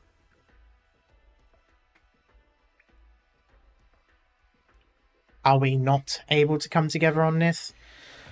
Not even with my being a Colombian or a Sarkaz. All throughout, I have only wanted the Doctor alone to reach this place. The control of Rhinelab was a mishap in that respect. There we go. Me? Regretfully, you don't make the rules here. Beyond my duty to the Maylander Foundation, I have a heavy interest in this ancient ancestral home of a land. There may be leads on Kazdil in there. I'm afraid I won't go so easily. Speaking, yes, Hull has been apprehended by Arts. She's ready to... What? The President himself?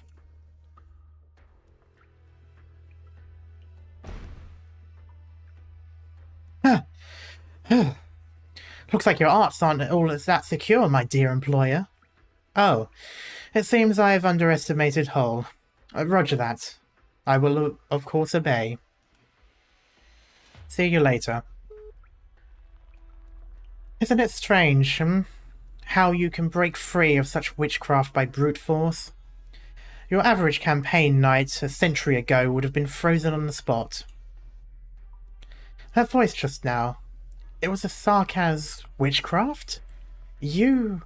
What race even are you? I ran my checks. Ah, I see you don't know of the Diablo. Always race on the mind, Hull. You really are pitiful. What puzzles me more, honestly, I mean, look at me. All the way I am. How could you take me for some ordinary person, killed by tossing his head away? I mean, he has got a point. The man is literally as close to a robot as you can get.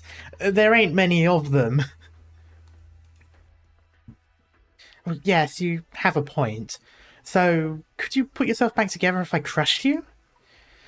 I'll deal with Hull. You two go on ahead. The President has given me personal orders to unconditionally assist this Rhode Island party to these coordinates. How very strange. I wonder what he got such a clear grasp of things, when, rather. So, what of you as a Sarkaz? The young Sarkaz detest you, and lovingly respect you too, for a great many reasons, but as I see it, you fight for the Sarkaz will to go on longer still. And, of course, it will merely be so. Now, hurry up. When later comes, I hope you'll tell me everything you're willing to. I promise that to you. Let's go, Doctor. Oh, finally, can we actually see what it is now? Oh, fuck off, Hole. I'm impressed how easily you give up on your greed. Doesn't the truth matter to you? Don't you want to follow them down there and take that ancient ancestral home of yours? Growing attached to your mission target on a mission, and then betraying your country with intent to misappropriate vital technology without scruple. Not educating my subordinates properly is my disgrace. Your damages to my body cannot rouse anger in me, not in the midst of my excessively long time undisturbed. But as your boss and an authority of the Maylander Foundation, I suggest you hand yourself in, and try to plead a lenient sentence. Ugh, you old monster. How much have you lost over the course of your life? Does the idea of duty really still do something for you? I once used quite the amount of arts as a means to avert the trauma too long a time would inflict on my soul. But it wasn't entirely effective. If you look purely at results, I'm a very conscientious one. Death will attest to that in my place. No, I'll defeat you. I'll get everything I want. I'll prove I'm my own self. And if that means I have to kill you, kill everyone in Maylander Foundation, and even be killed by you, then I'll give each and every bit of it my shot. So, this is how fighting for yourself makes your blood pound. Why did I ever put restoring my old blood first? How many generations worth of memories have you inherited, Hull? 3 centuries? Or no, maybe 5? It's long enough. Long enough for a city to be rebuilt anew and destroyed again. Or for a dynasty to go from rise to decline. But to me, it is no more than the time needed to rouse myself from a nightmare. Big words for you. No, the reality is, your stretch of distress and your heart-rending family history wouldn't stand up to the tale of a single scratch on my alloy fingers, young beast cub. Oh. Hull feels her heart stall for an instant. Her sight blacks out again. With experience, she quickly abandons her vision and attempts to wrap her body in arts, to extend her limbs. Sense of touch, there we go. Even among Maylander's seasoned agents, she was eminently gifted. Okay, I'll try it. The Kurk-Ulkan's, there we go, memories are not solely a burden. They make her a natural-born, highly veteran warrior. Every part of her body is a lethal weapon. The clarity of her mind has no equal, and her art would redefine Guile itself. I'm assuming we're building her up and she's just going to get immediately destroyed. But this time, oh, there we go. This time, Hull begins to feel a hint of fear creeping in. A prickling, thinking feeling that starts from her eardrums and bores into her brain. She covers her ears in pain, despite the pure silence about her. The cavern scenery begins to change, a deeper darkness diffusing out from beneath the Tin Man's feet. Oh god. Given you want to delve into history, I'll have to share a little more of it with you. Hull can feel it. Her cheeks are braided by coarse sandstorms. Her shoulders give a faint shudder, as if bearing some colossal mass. You made too much light of the weight of history, Lulkan, rather. You've yet to understand what it means for a memory to be graven. I don't even know what it means to be graven. What do the graven mean? 7:59 p.m. Hammer, altitude 5,000 meters. Ascent interrupted.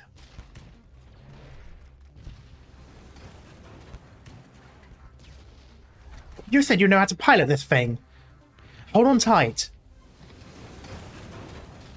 I'm trying the hardest I can, Ferdinand. If I wasn't, we would be dead. Saria, check the window. The engine's on fire. Power loss, no huge concern. The thing looks ready to explode. What do you mean, no huge concern? I had no idea you could be so conversational. There's no end to these drones. Ferdinand, get over here. Grip onto this bar, no letting go. Push it up. See these dials? Wait until they pass this line, then call for me. What are you? Strap in. Don't let your hands leave that thing. I'm opening the hatch and heading out one moment. Opening the hatch? What do you mean heading out? In mid-air? Saria! Saria! This whole thing is shaking. Damn it. I knew I should have called my lawyer before I got on board. I don't think that means much, my guy. I don't think that means much. You think you can afford a lawyer without a job? There we go. Stay calm. Watch the dials, period. What the hell are you doing? I think it's on the verge of haywire. There have been lights flashing. Saria, are you done yet? Oh, I think I voice cracked a little there. I'll take the controls. Let go of the bar. Let go of the bar, Ferdinand. Mans was scared. Did the firefight die down? What did you do? Haven't seen you looking like that for years. Did Saria just destroy all of the drones? The pulse device was reverse engineered from Raytheon Industries tech. Oh. I was intending for it to hijack transport drones. I didn't expect it would come now. I didn't expect its time would come now, rather. Status check. Prepare to dock. Under Saria's control, the cabin doors open up. Fierce gales of wind and ice-cold air pouring straight into the aircraft. Isn't 5,000 the height, the maximum height? Oh, that was nearly a fall over. Oh, I should have worn a few more layers. Put on your mask. It'll make it a little bit easier for you. That mask is not giving any oxygen.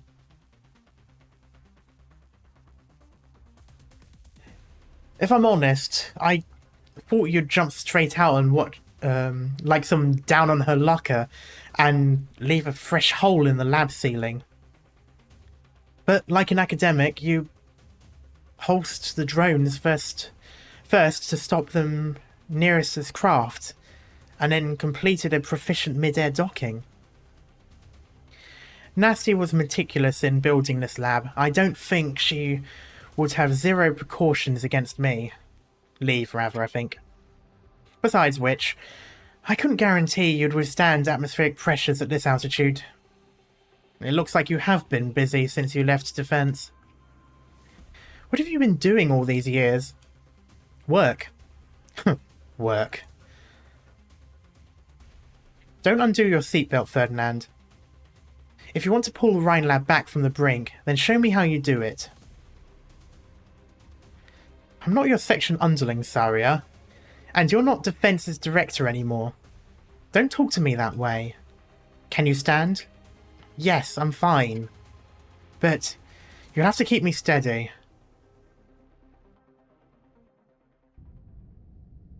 There we go. The sensation is bizarre. Also, I'm confused about how this would work, because this is supposed to be a ring station, but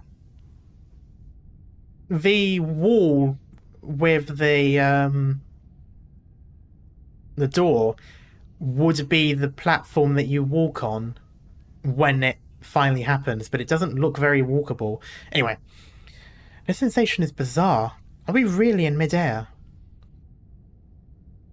The star pod is practically on top of our heads. We're still far, Ferdinand. The aircraft read 5,037 meters on the dial just now. The barrier's still another kilometer. Okay, so it is 6,000 from where we are. You were right, Speedy. You don't seem moved at all. Huh, I suppose so. Learning to pilot in your college days. The army still thinks this is some kind of super weapon. This equipment, these monitor devices and readouts, Nasty built this to be the best lab in Ultramounts. Or perhaps this was just the first step in some grand experiment. That devil. Just how much did she hide from me? I never thought her participation went that deep.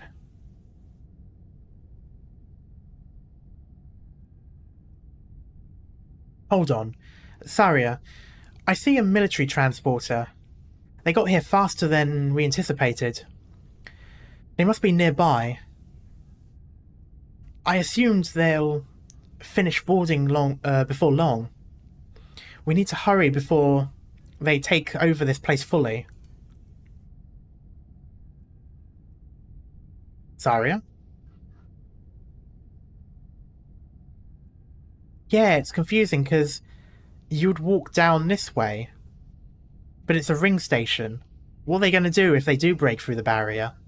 I don't know. We'll see. The man twists his head around and finds the ex-director of the defense section has already headed deep down the toroidal corridor. Alright. Once I get back, I'm having a nice long talk with Jara. Preferably to double my stock options. You'll need to rehire her, though.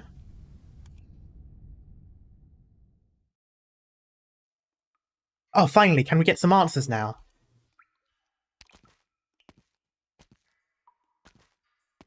And of course, that's the quietest Countsit would be.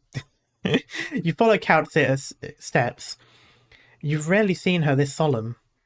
You begin, secretly, to take stock of her as you walk behind her. You realise you've barely ever had the chance to see Countsit in such quiet. Your perturbance begins to turn to tension.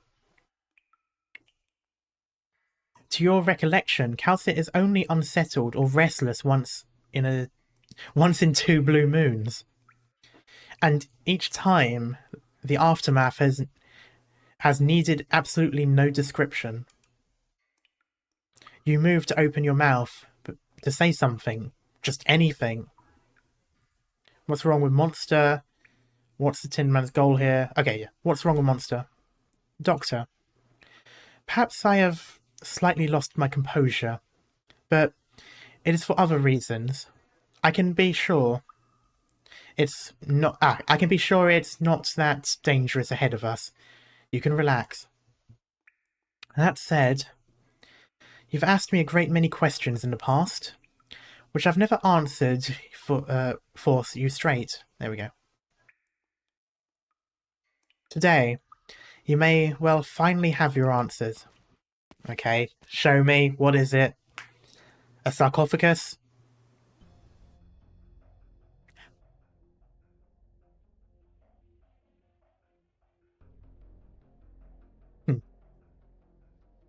I probably should rephrase that. Sarcophagi? That's, 1, 2, 3, 4, 5, 6, 7, 8. That's a lot. That's quite a lot of them. Are there people in there? These all? It was as early as Saria's first contact with me, on the mention of Kristen, that I'd envisaged her going to any lengths to accomplish this. Rashly attempting a space flight carries risk nobody could anticipate, though Saria didn't yet know the full extent. Not until the events in Tremount, until Operator Telopsis and Silence were drawn into a seemingly unrelated incident. Yet no matter when, even when I surmised she was trying to re-challenge the skies, I admit, I had no anticipation as the situation would be what it is today. So even Calcit is shook. With how things have unfolded, with our personally witnessing the shaft's scope and scale, Hammer's ascent, and the research Logan Williams is now attempting. It was soon after, with hindsight, that I realised what Rhine Lab control Kristen Wright is attempting the impossible to achieve. Some outside force assisting her massively influenced her. Borrowing military funds and connections, continuing the research her parents left behind. The young genius has used Rhine Lab as a shell to deceive everyone, and point herself directly at her one greatest, most obstinate hope in life. She plans to shred the sky. I guess as much, but then what? She's doing it solely to witness the truth of it. To make all mankind witness the truth of it.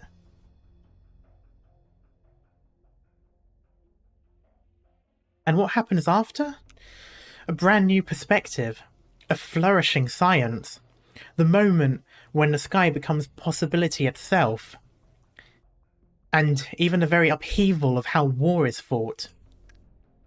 People could reach other cities in a tenth of the time. Air vehicles, once valuable rarity, could become typical transport means overnight. But Kristen has chosen to leave all this to the coming generations. She's never considered this from the angle of benefit, be it how she personally stands to gain or how everyone else does. Even the potential crises invited have gone ignored by her.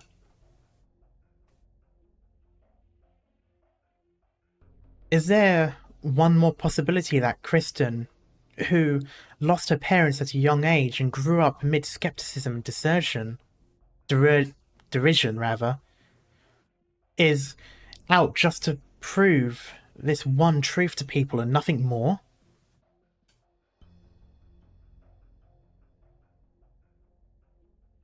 Regardless of anything, Saria and I have both been a step behind.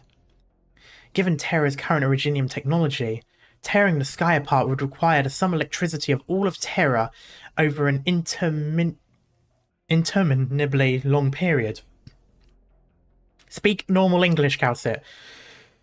And this is purely a mathematical comparison. Nobody could ever converge so much energy on one point, let alone have the means to usefully output it towards the sky.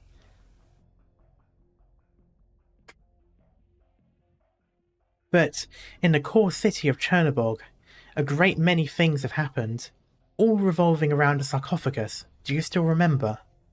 I would never forget. At that point, Ursus's shallow research was sufficient to draw a relatively impressive amount of energy from the sarcophagus.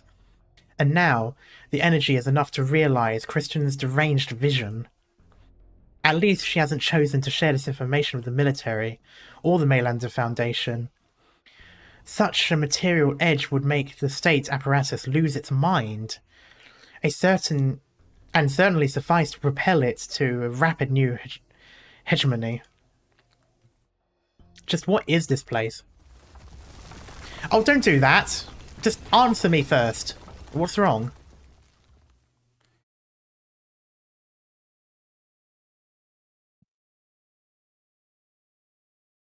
Doctor, remember what I said. If you can, for the next while, call to mind your past with Rhode Island. Do not be rattled. A violent light sweeps over your body. Violent nut light. But anyway, you feel a shred of familiarity impossible to process. With no warning, out of all these things before you right now, you recall that scene. That scene you've never once forgotten up to this day. The woman? The woman. The sarcophagus. A cold, frigid light. Oh, not the woman. Amia grabs your hand. You remember nothing.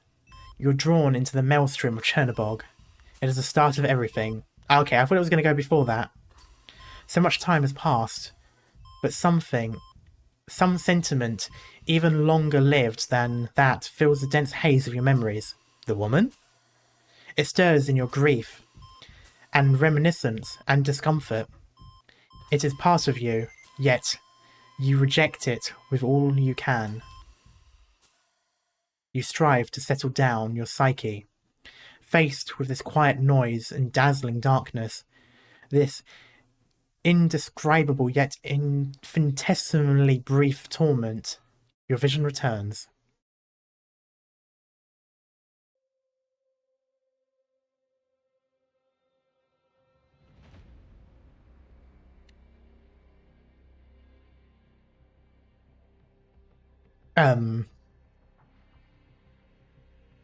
Hello. Black hole crossed with Eye of Sauron.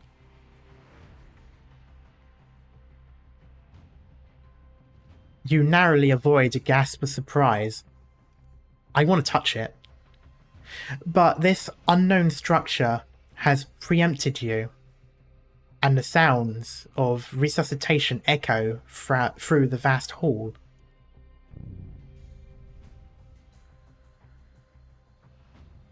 Sorry, what do you mean unknown language? If it's an unknown language, how do we know what it's saying? Oh. It's an unknown language, but we understand it. Unfathomable.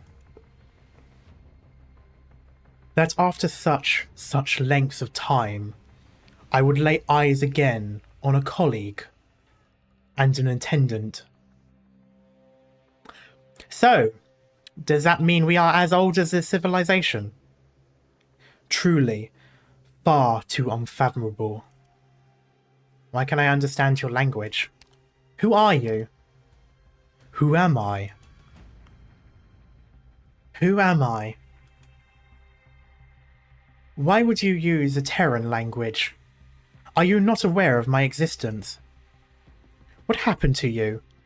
Answer me on one's behalf, Attendant AMA-10.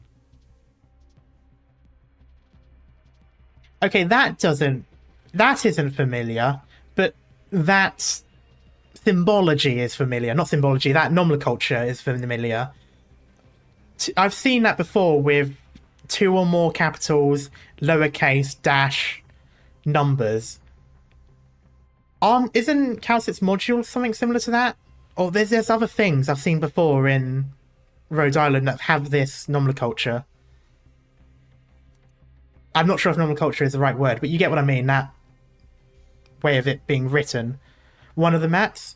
No, that's all capital letters. That's the RMO 70. But that's all capital letters. The hunt begins. Oh, maybe Amia's module.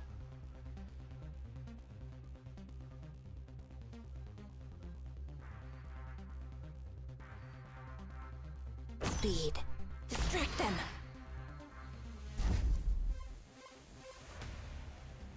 Oh, it's not doing it. Oh. Oh, that's going to take a long time. I thought... Simple and clear. You really think you'll get away? There we go.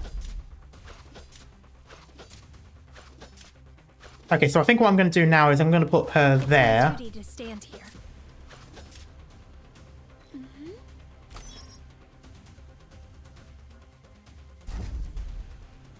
Your orders. How's that?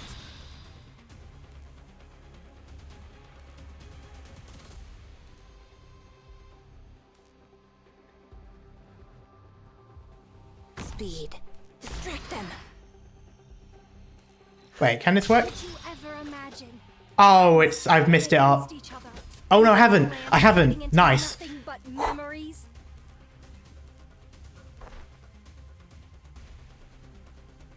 Hurry up. Oh, this is getting difficult to manage. You really think you'll get away? I'm ready. This is getting difficult to manage. Oh, I probably should have something to slow them down, maybe. Speed. Any order? From shadows.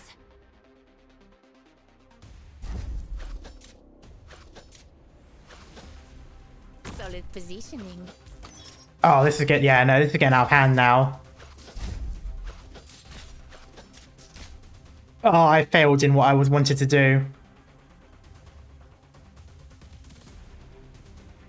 I was trying to corral them. But it's not going to work now.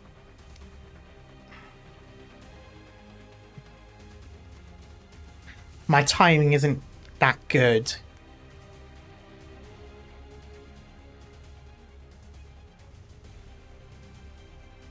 You need people to push the balls, I know.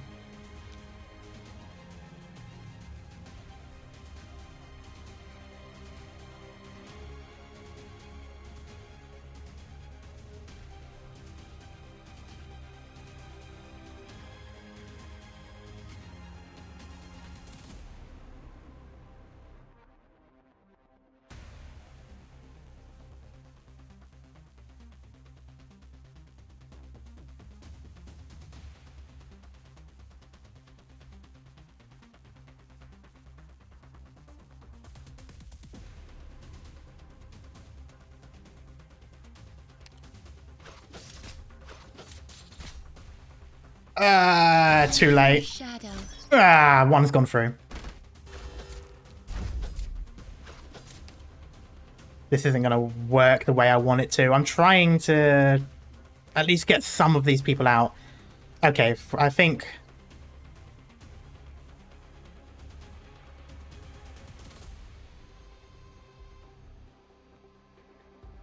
Okay. あいつらを通さなければいいんだよね。 I'll take the lead. The rest is up to you guys.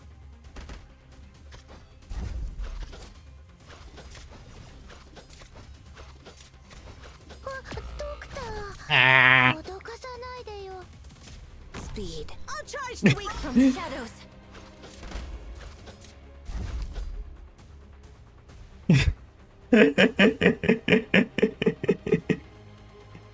What the fuck am I doing? What the fuck am I doing here?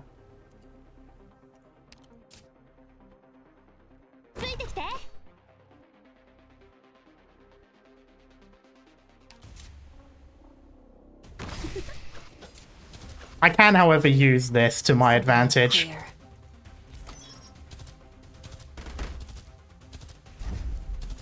I'll do my best. It's my duty to stand here.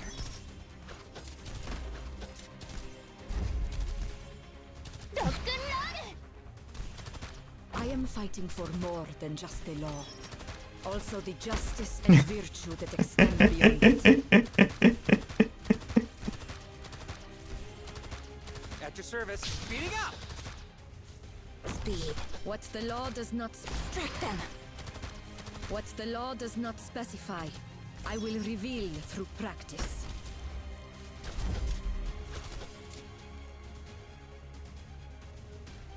Yeah, that's true. I can just retreat them. That's stupid. Ah. I am your shadow. Get away from me, please!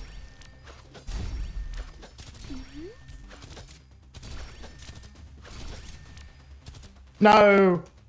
Quickly. There we go. Show me what you got there.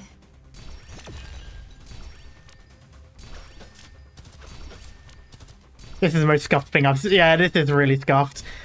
It's working now. I should have just done this from the beginning instead of trying to corral them all at the middle. You really think you'll get away?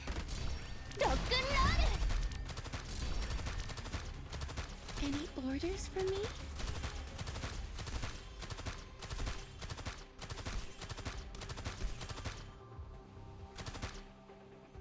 Speed. From shadows. Fear not! Here I come!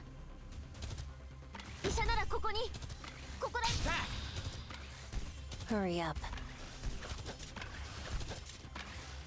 Well, that's bad. Okay, fine, you rogue. No, not there, not there. They're going quickly, they're going quickly, they're going quickly. Go, I am your shadow. Oh, it doesn't. Oh, it pushes them. Oh, that's problem. Yeah, that's a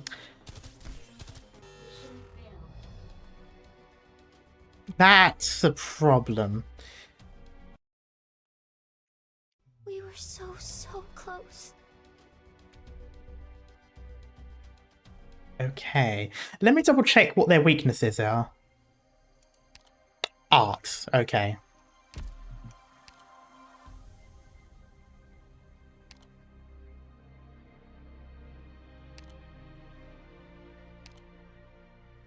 Got it.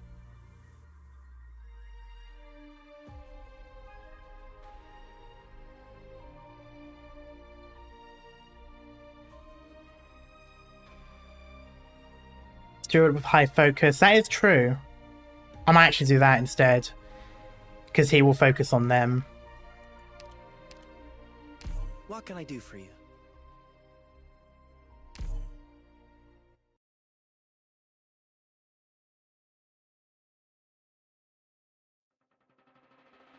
I've got this.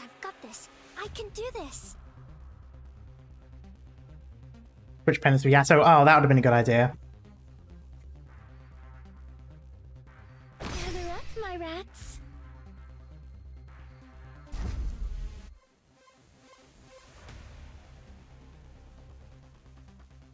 I did forget about the slow supporters. You are quite right.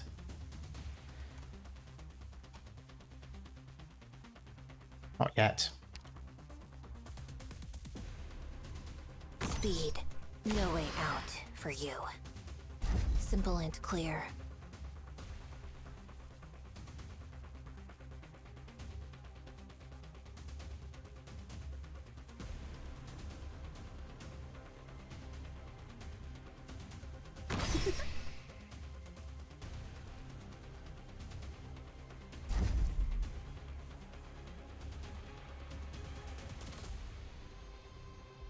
Got it. Now's the time to help everyone out. Down you go.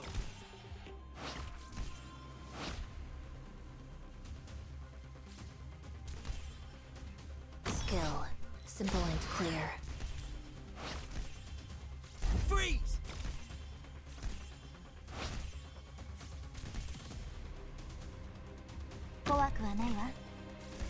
I need to be careful. I should have Down you go! This is the place. I'm so tense. Stay back!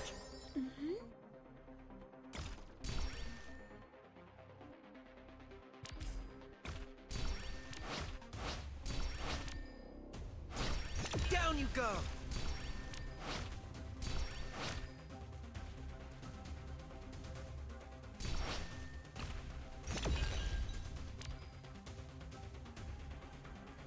Skill.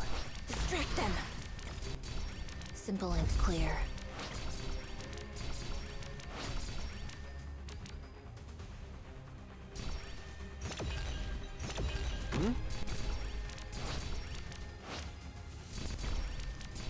Down you go!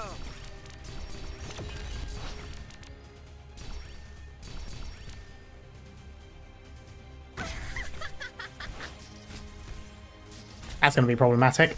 I should have thought about that. Gather up, my rats. There we go.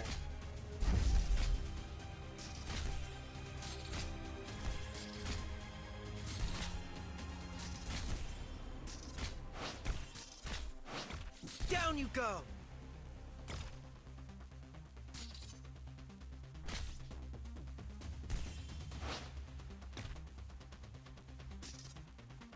Not yet.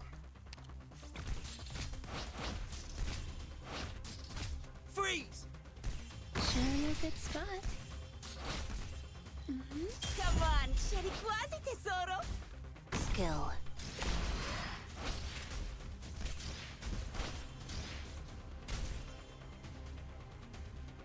Freeze! Can I stay back? Come on, come on, come on, come on. Block. There we go. I'm ready. Your orders, please. You've never ever noticed the hideous grins. Oh, that's because no one's actually going there. Shit, that's gone. That's failed. That's failed now. Fuck. Freeze! I'm ready. I'll take the lead. The rest is up to you guys. There we go.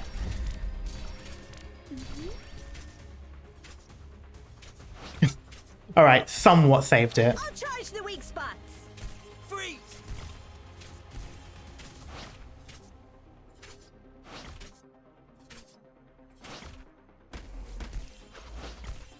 I like that pinball. Okay, these things are going to become annoying again, though. I am your shadow.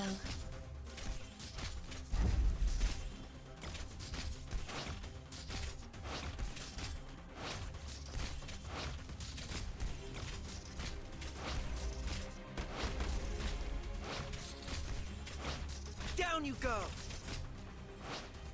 I am fighting for more than just the law. Also the justice and virtue that extend beyond it. Can I? This is still probably going to fail, though. Down you go! I'm deliberately... I'm not deliberately. I know I'm making this harder for myself. Down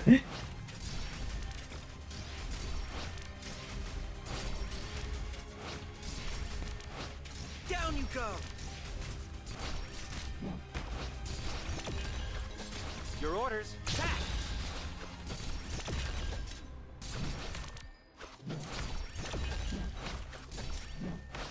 Down you go! Any orders for me? I will not back down. What's the law does there is no such thing as absolute justice. But I still invoke it. Hurry up. Okay, there's just one thing left. Let's see if I can just... Here I come. Show me what you got. You've never ever noticed the hideous grins of conspirators. あいつらを通さなければいいんだよね。I'll charge the weak spot. There we go. Oh yeah, I forgot it goes in all directions.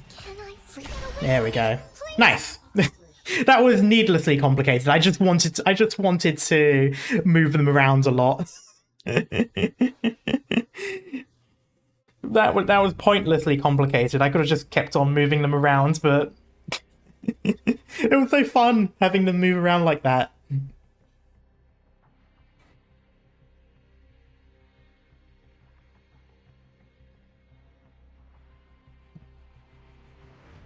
I order you to answer me, attendant.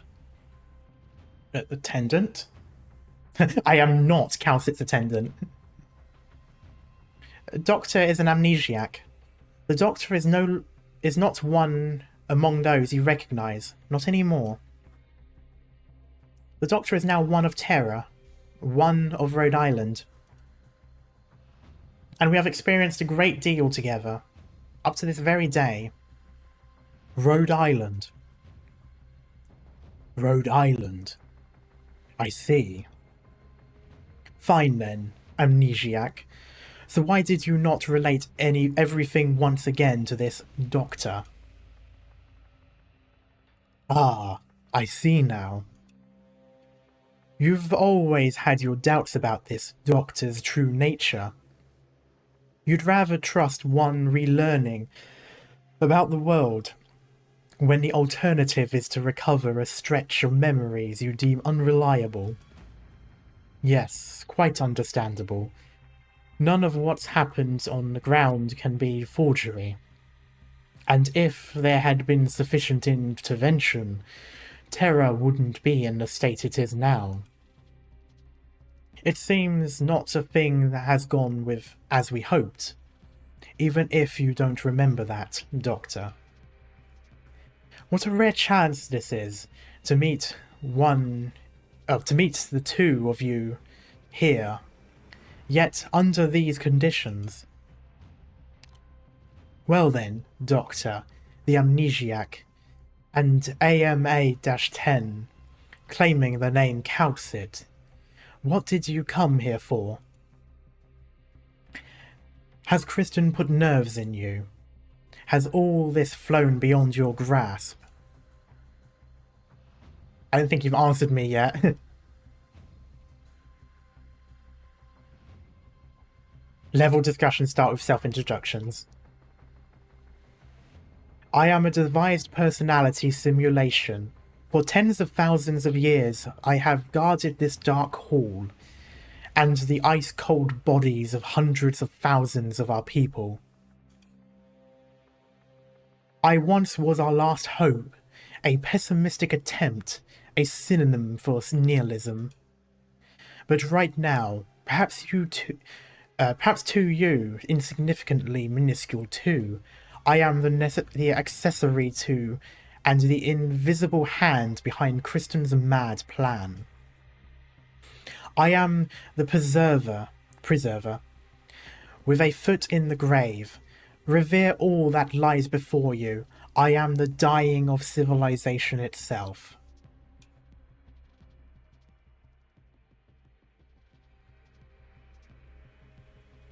Have you ever heard of Utaware Urumono? If not, maybe after today you want to look at... I have not heard of it before. Position correct. Transmitter response extremely strong. Oh.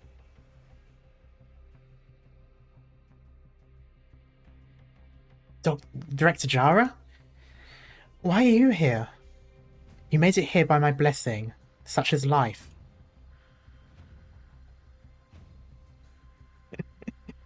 I tried it first. I got it right firsthand because I was reading it slowly. With the other one, I can't even be bothered half the time.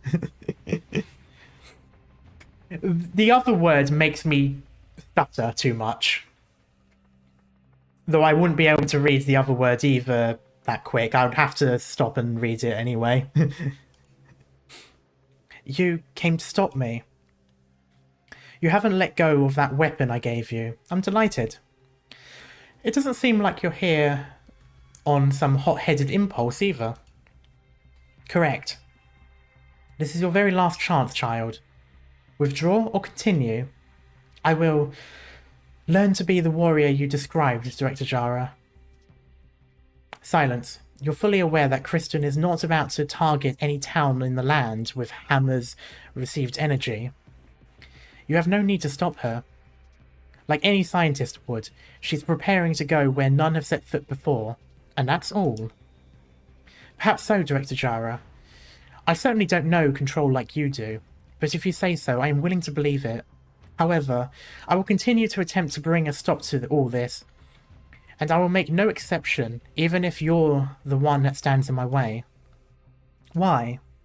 Because whatever this experiment is, if Control freely conducts it and succeeds in it, and this being the control of Rhinelab, we all know, without of emotional confidence or rational judgment, that she is very likely to succeed. What do you think the researchers of Columbia are going to see in her? After holding your job at Rhinelab Human Resources investigation for so long, you would know the people here inside out. A hero. Kristen would become a hero and an idol throughout all of Columbian science. Yes, she'll become the scientist paragon, the benchmark of a researcher. And then, the floodgates will open forever. Item after item, project after project, researchers will be in perpetual delight. But, Director Jara, only she is Kristen Wright, only her. And the others? The ones bragging about themselves as geniuses and leaders? The ones inspired by this pioneer spirit by any means necessary? The ones who'll put their own obsessions and ideals into practice, all without the slightest apprehension? The greedy, the egotistical, the overreaching, the stubborn, the ones like us. If they take the conduct of Rhinelab's control to be a virtue, then that is a future I'm sure you can imagine the shape of. Perhaps we don't even need to imagine.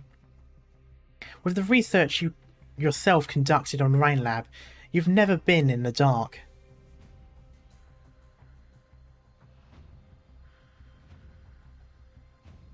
I know very well, Silence. I know very well how much of that kind of thing has happened, and is happening inside Tremont. No, within the borders of Columbia.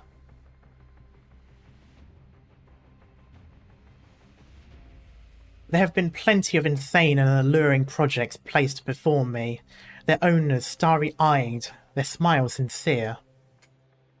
They wholeheartedly believe they serve pure science. They're the pioneers of the wilds that we know.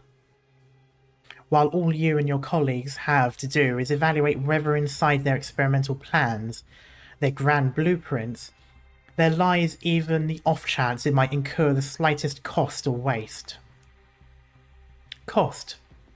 Sometimes it comes in the form of a fertile field, and sometimes it's some number of terminal patients or death row inmates. Sometimes it's a village or a town, and sometimes it's a specific race or even a nation. And as I see it, sometimes it's their own selves too.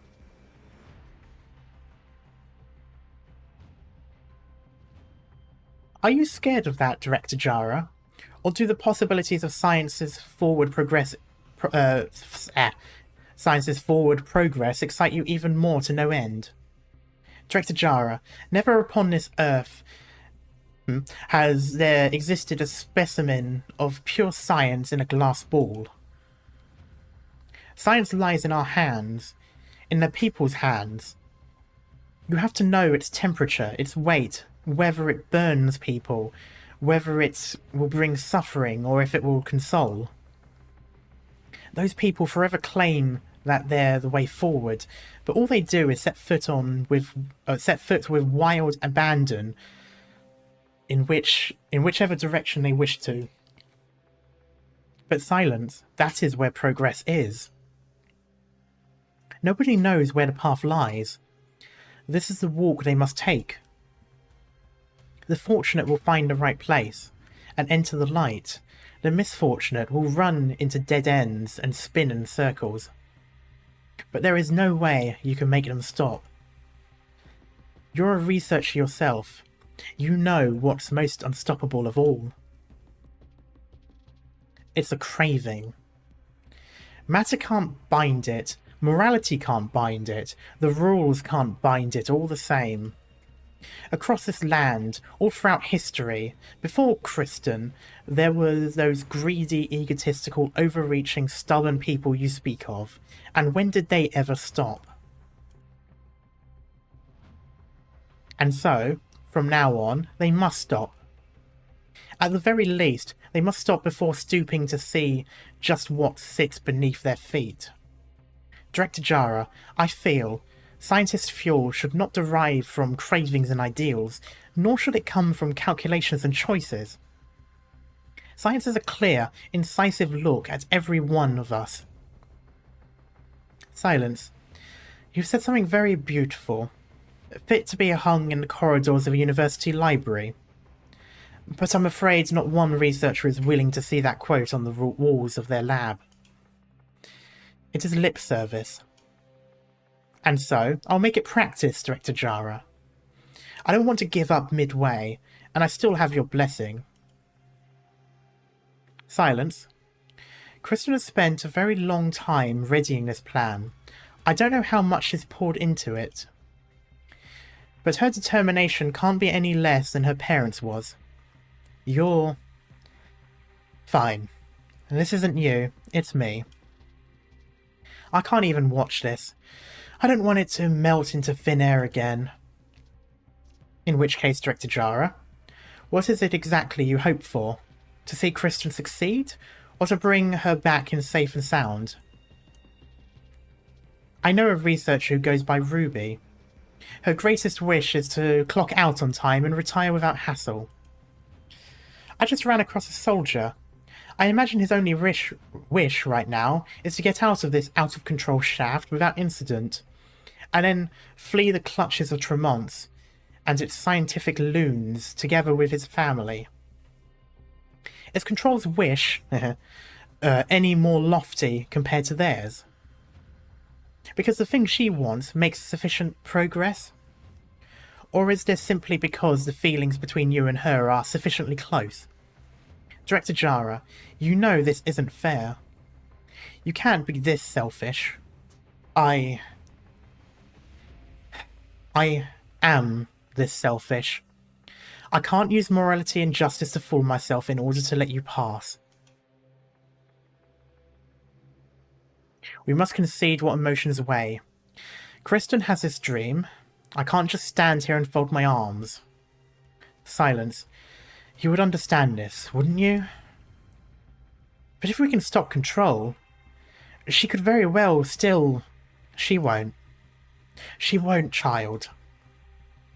I know full well, when she sets this project in motion, she never planned to return. Since long ago, even. Since we first met, there has been no taking back any of this. Silence. It makes me very happy that you could stand in my way here. I can even say that I support your viewpoint, but as Kristen's family, I still won't let you through.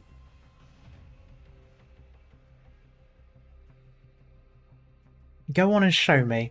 Are you really prepared to bear every word you've said? What you face from here on is more than a single Parvis or a lone Kristen. What you face is every person that attempts to forge forward. I will. I must be ready. I promise you this. A scientist must press forth, and is bound to press forth.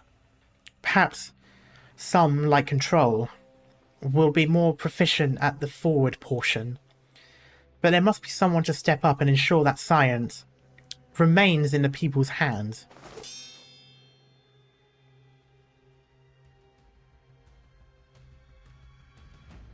Preserver. I never thought it would truly be you. But if it is, then how can you be aiding in a little animal's mad schemes? Or witnessing a young civilization take its first steps beyond the cradle? You came too late, Doctor. My wait has lost all meaning. I need more explanation. It's you helping Kristen. She used some means to get in contact with you. Terra's history, civilizations, languages, races, technological attainments. I have come to know it all through Columbia's networks. Hilariously, modern surface information transmission isn't even able to cover the globe. But your methods of mutually assured destruction happen to have evolved with competent efficiency. Terra's methods are too primal and reliant on originium, and with such conversion rates, realizing Kristen's attempt, the energy source required would be outlandish. It's near to impossible that Terra could have the technology to solve this enigma, save for... Correct. I gave her the last of my blood. May as well supply a new heart than watch over the dying light, perhaps. I wonder if he means that literally, and the the silver goo that we see is literally it. You actually, honestly, why do you not regret it? All your efforts over such an immense amount of time, all gone to waste. Yes, gone to waste. I shut the project down personally. The orders were input by myself. It's a decision I cannot under any circumstances regret. It'll be soon now. Very soon.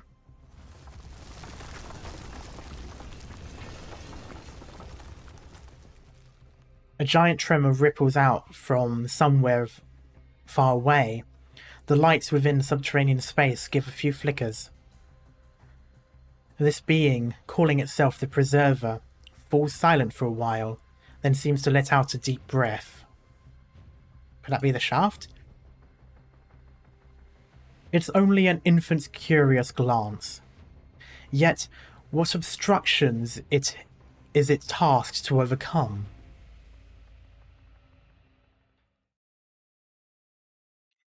8:11 PM. Shaft energy accumulation abnormal.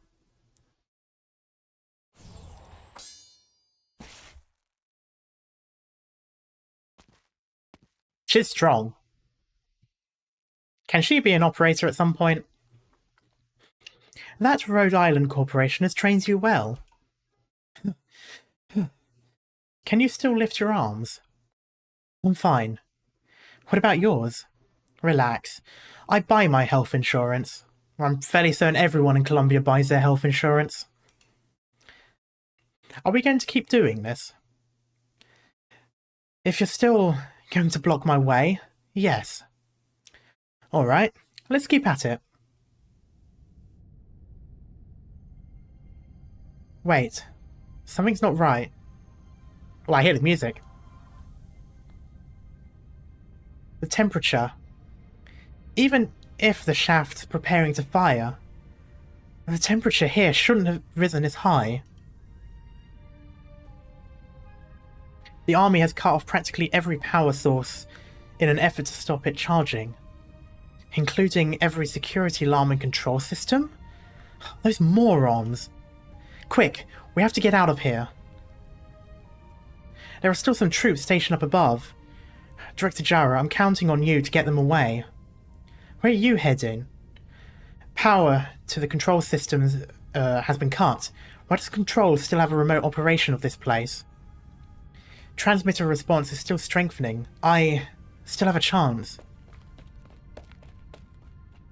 Silence! To be honest, I feel like Silence is also got the same obsession as... She's basically the same as the other Rhinelab people, just in opposite directions, both obsessed with doing this one goal.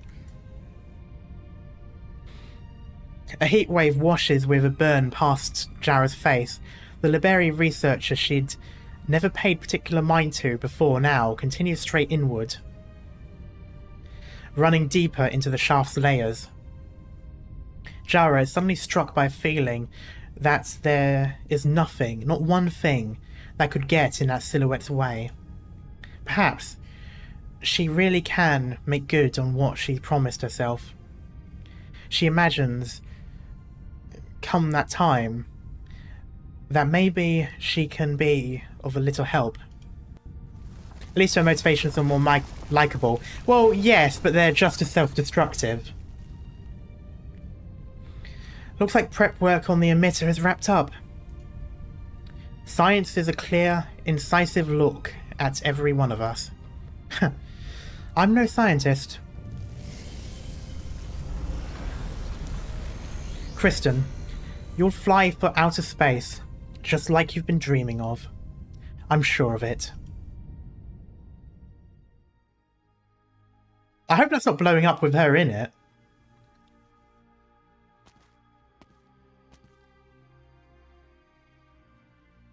Nasty, couldn't you choose some place with a better view? At what point can you finally stop ragging on me? When I went to observe in Lifanian, I once saw a local fireworks show. They invited the best composers just to write for the occasion. As the first firework went off, all the musicians started playing in unison. That, my, that was a scene of beauty. Your figures of speech are too deficient. Lifanians wouldn't like you. True, and true. But still, we're here today in Tremont, seeing a sight that glitters just as gold. A ring floating in the air, drone bullets drawing out raindrops like pure light, splashes of sparks off the armor plating. Just as good as a fireworks show. American fireworks be like. Looking at the clock, it's about time for the climax of the performance. Here comes the thrilling, stirring sforzando. There we go.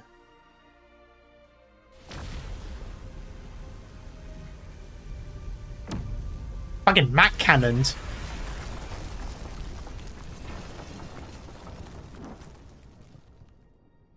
It's prettier than I imagined. Rhinelab ought to be charging all the city-siders enjoying the view. That is honestly amazing, to be honest. I can't even imagine seeing that in person. The success. Hammer's materials and structure have withstood the shock from the energy beam for the time being. I guess the meltdown didn't really matter then. Next comes the charging and focus phase. As long as we can collect the readings from such high pressure conditions,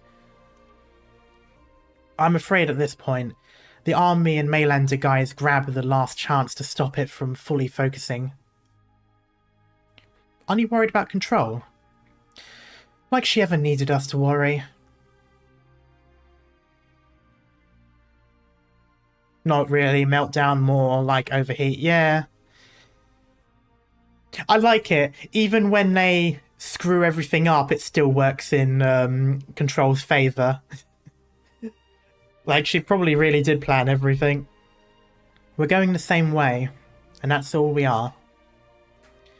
We can only play our own parts well, and then pray she's lucky. If one day Casdale 2 hangs from the firmament, then I'll engrave your name into my stoves.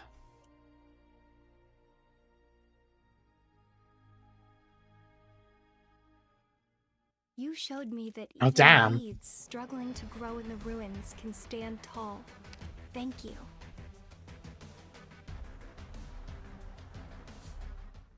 Oof. Gravity engineering medal, okay.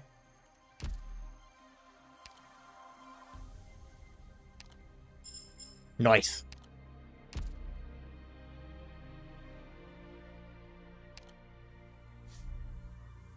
Nice.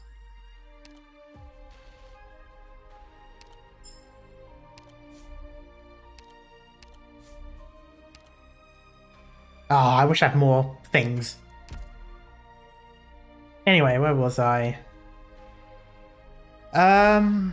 Should I do stage 9 or should I leave that for next stream and do leave that to tomorrow basically and do the 2 stages and the 2 cutscenes? Because I don't know how much this is going to link into the last stage.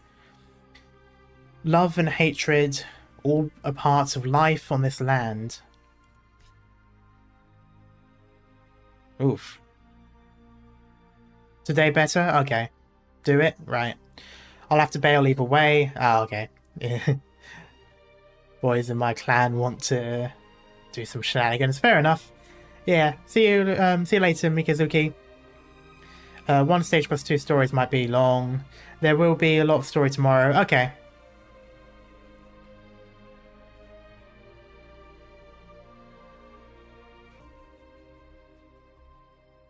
Okay, so let's see. So ball's going to be here and it's going to bounce around, I'm guessing. Boom, boom, boom, boom, boom, boom. I'll probably have Penance here just in case. Or Gavial, maybe. Gavial will probably be a bit better, just in case.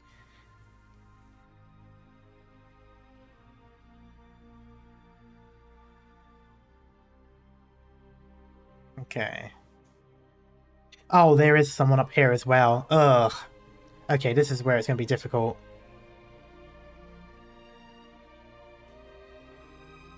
Actually, I didn't realise there was a second thing up there.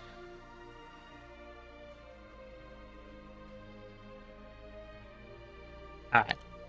Well, I might as well get into it, I guess.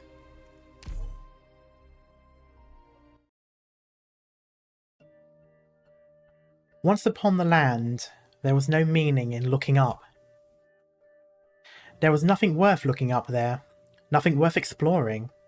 That place was the domain of those who indulge in fantasies, those with their heads in the clouds. But now, each and every person lifts their heads, looking up at the beam of light connecting heaven and earth, looking up at the once untouchable sky.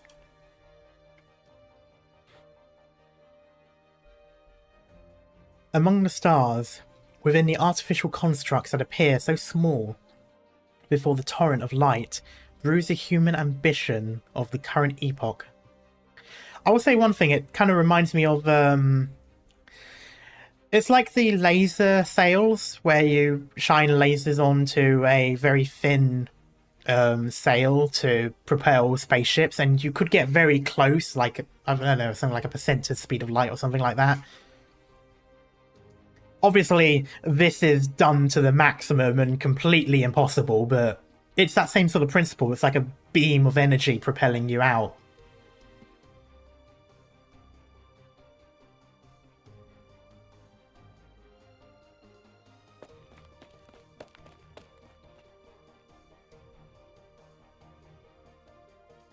Kristen. Sure enough. Did I read that wrong? No, I did. Oh, sorry, I wasn't calling out, it was... Yeah, no. Kristen. Surely enough, you set this place into motion a long time ago. Plan. Everything you did for the DoD was a fancy show. What's the principle behind all this? The efficiency and stability of this high-energy confinement field. I've never heard of anything like that before. If I recall correctly, you boasted that you were the foremost expert in high-energy physics when you joined Rhine. One of the foremost experts. My god. You should thank your lucky stars, Saria, that there's nobody like Kristen in your field.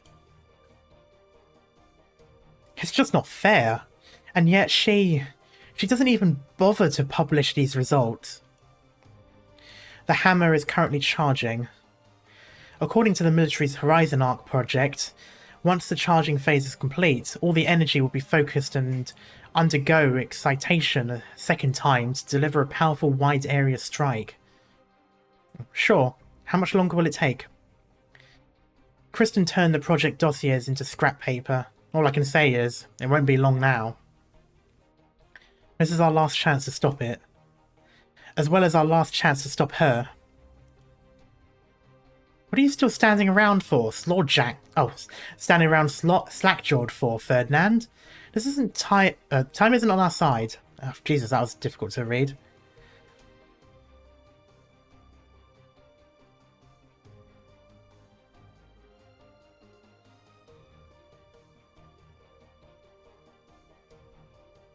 Second, I just need to send a message.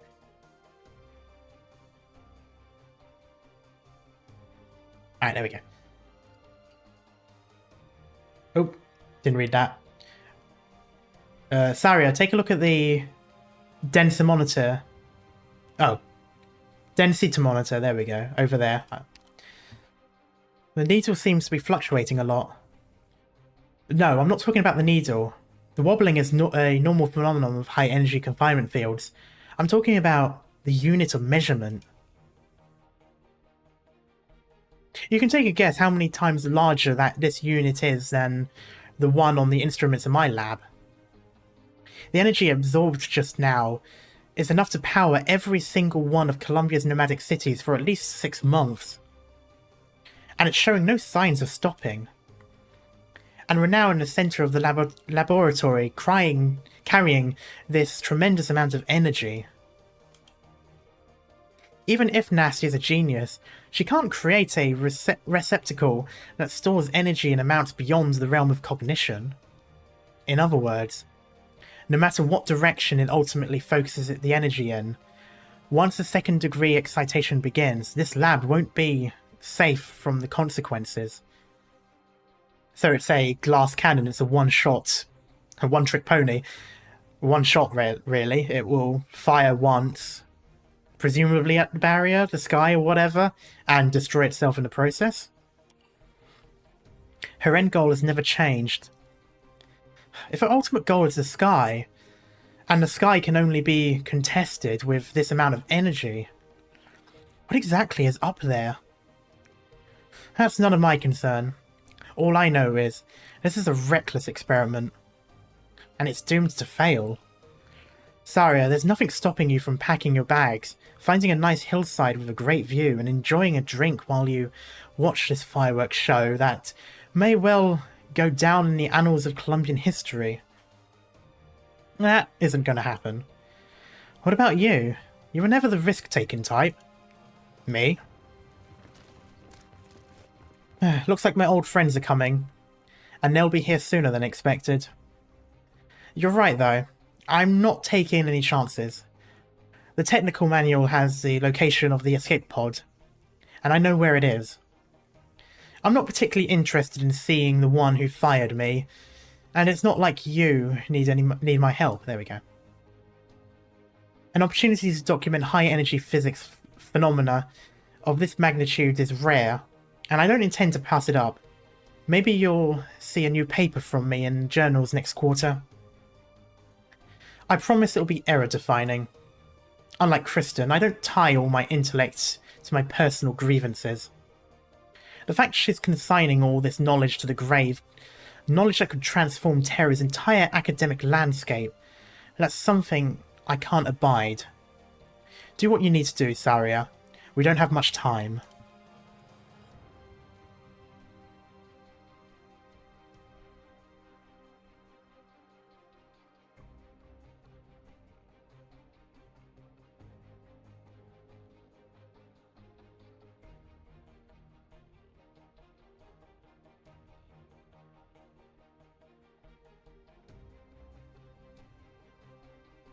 Yeah, stay safe.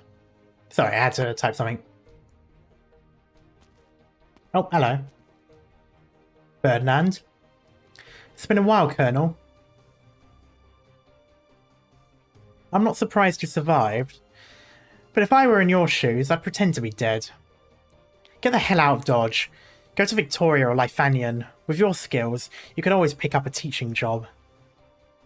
I didn't expect to hear those words coming from you. Let me say this one more time, Ferdinand. It's over. I've already spoken with the Vice President. The DoD's defeat is absolute. As for whether or not this whole situation can be salvaged, or who controls my fate, I don't actually care that much anymore. Let's save some dignity for each other, Ferdinand. Get out of here, and I'll save a crossbow bolt for myself. What was that? Sorry, my mind wandered for a second. Also, you're blocking the radiometer display.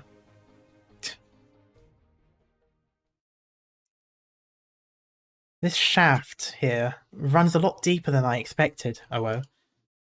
I'm afraid the military simply failed to fully understand its structure. Right here is where the transmitter's response is the strongest.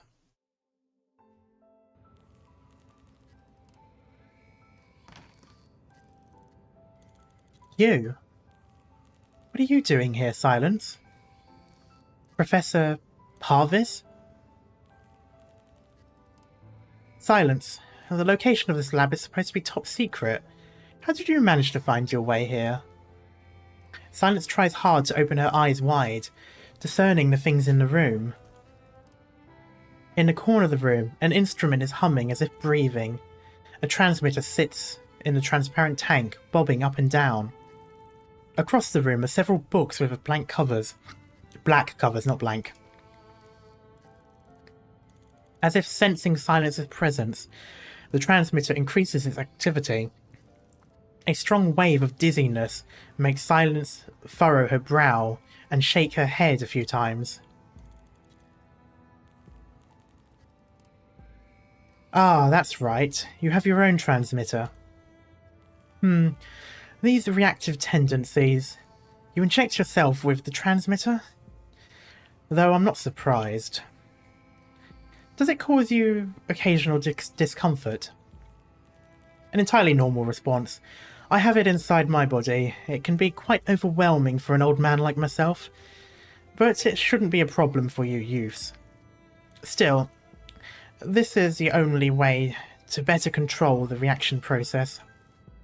Don't worry, once this experiment is over, the long-distance intertwining properties of this batch of transmitter will be lost, and they won't affect the long-term health of the injected.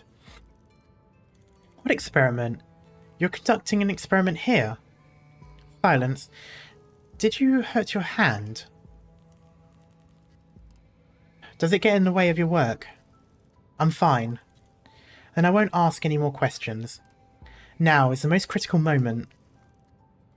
Now you found your way here. Might just be the help I needed. Hello, Akumaru. I was just complaining how much easier the data processing would be if you were here. Lately Actually, never mind. Tell me, what kind of experiment are you running? There has only ever been one area of research I fully dedicated my energy to. Structural? Chimerism. Oh, that too.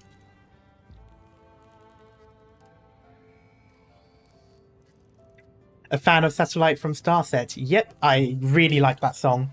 I mean, I love Starset music in general, but I really like Satellite.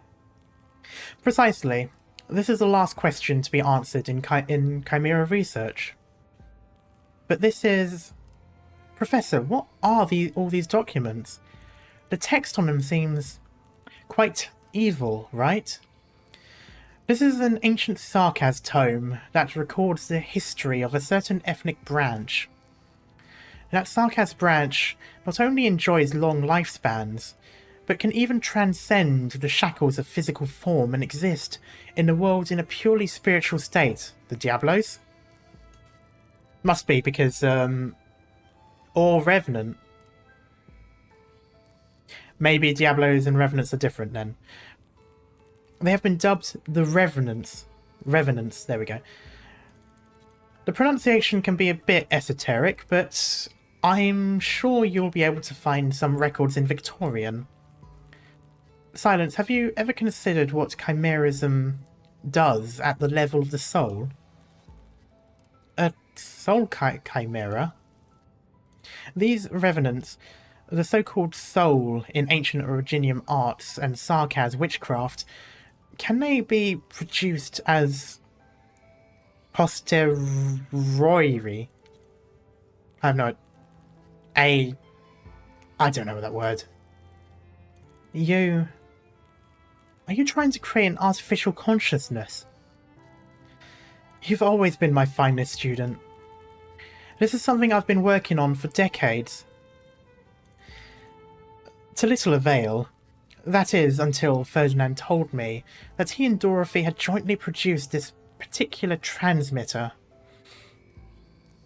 You can't begin to imagine how excited I was, Silence. I was absolutely sure that the properties of the transmitter were sufficient to form the soil from which artificial consciousness can be born. However, in this land, disturbances will always exist, no matter how sophisticated the lab is. These disturbances have plagued me for the longest time. There are so many possibilities. Perhaps the energy used to excite the transmitter was insufficient. Perhaps the laboratory was not sealed off enough. Perhaps Originium interferes with the generation and aggregation of consciousness. But none of that matters anymore. All mysteries will finally be unravelled today. This will be my final research project. The most optimal research environment is about to take shape. Professor Parvis, you were responsible for using transmitter to solve Arc 01's accuracy control problem. This is the new transmitter core. Kristen wanted to do something she saw as taking a risk. She thought her work to be meaningful.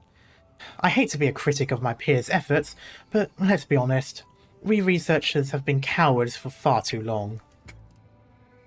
Mediocrity, boredom, risk aversion, indecisiveness, silence, those of us with the knowledge and ability have to do more than just explore and progress. We carry science upon our shoulders, are commanded by it, are driven by it. It requires us to take on responsibilities that only a strong soul can endure. Usher in a new era. Usher in a new era. Silence, you deserve to be here with me to witness this crowning achievement. Soon, very soon now, the dark ages of mediocrity will come to an end, and the pantheon of science must return. You're shaking all over. I've rarely seen you like this. Is that so? Perhaps the transmitter's reaction is getting a bit too intense. Maybe I really am getting too old. I'm sure you can relate with me, Silence. Yes, I can. I can see you've really been looking forward to this moment. Of course. Then there's one thing I have to make clear. I will destroy this transmitter core. What? I mean, I'm putting a stop to everything that's happening here. Whether it's Control's plan, or just your personal ambitions, all of this has to be re-examined. That's what I'm here for. That girl shook your allegiance to science. But I've always believed that you had the makings of a researcher. And as such, I never really blamed you. But this time, whether or not this is some ridiculous joke, I am not going to stand for it. I'll have you apologize to me, Silence. I won't take back a single word I said, Professor. I don't think I've done anything wrong, be it back then or now. What you people are really after is wanton power. That's absurd. You couldn't be more wrong, Silence. That's right. Say what you will about me craving power, because I know what kind of research is important, and what kind of research can shape the future. What are you going to do? Well, what are you going to regurgitate? That's... oh, there's a comma there. What? Are you going to regurgitate that old platitude about science belonging to the masses? No. Let me tell you, Silence, that science belongs to the Übermenschen. I know that word from Deutschland, the song. the Superman, there we go. I'm also fairly certain it's used by the no-no people, but that's probably just because it's a German word, so of course it would be. The mediocre can go elect their politicians and kiss the feet of their betters. But only science is above all their meddling.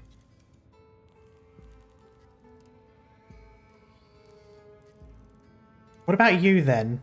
Are you part of the Übermenschen you aspire to? That ship has already sailed for me. But if the consciousness I create is rational enough, grand enough, then it can. It can't, Professor.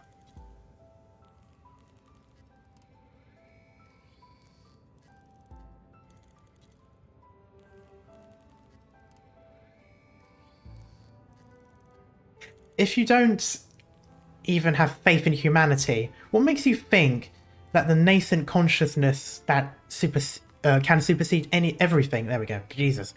You don't understand. You've poured your heart and soul into the field of chimeric research, attempting time after time to craft powerful creations through bioengineering. Is that all because you can't run from your own weakness? Me? Silence. I won't allow you to throw baseless speculation around like that. This is my last hope to break free from mediocrity.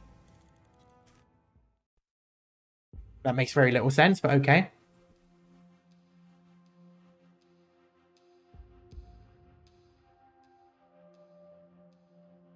I didn't expect to see you here, my former defense colleagues. That's right, Director Saria, former colleagues. We are now employees of Components Control Section. There we go. Components Control. You aren't allowed to pass this point. You're doing a better job than last time. I appreciate the sentiment. You all know what Kristen is trying to do. All this accomplishes is, I don't know, and I don't particularly care. You know my ID number from Ryan, Saria. 011. That was before Jara came. Kristen and I interviewed you, James. Back then, I had offers from other companies, including Volvert Koczynski, there we go, and Beach Brella, okay. But I didn't give them a second thought. Because I've always believed in you and Kristen. I believed you two were different from the rest of them. That was just your ego speaking, James. This whole place is about to crash. I'd recommend you hurry up and grab an escape pod. I'll wait here until the moment we crash. But before that, want to see something spectacular, Saria? Nasty describes it to us. Saria notices the entire corridor shifting. Is that...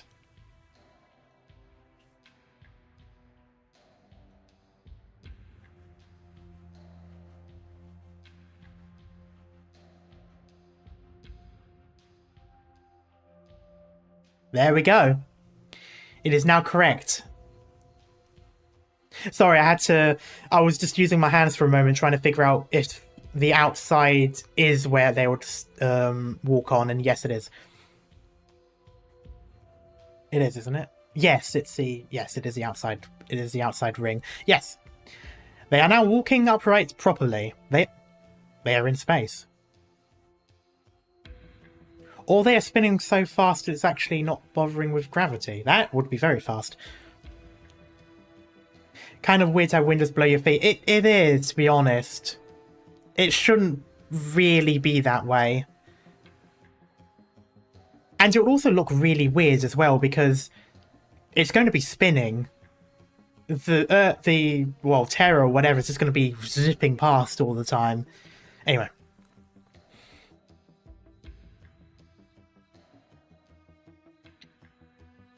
I've never seen land from this high up before. The hammer has begun altitude adjustment. Out of the way, there's no time.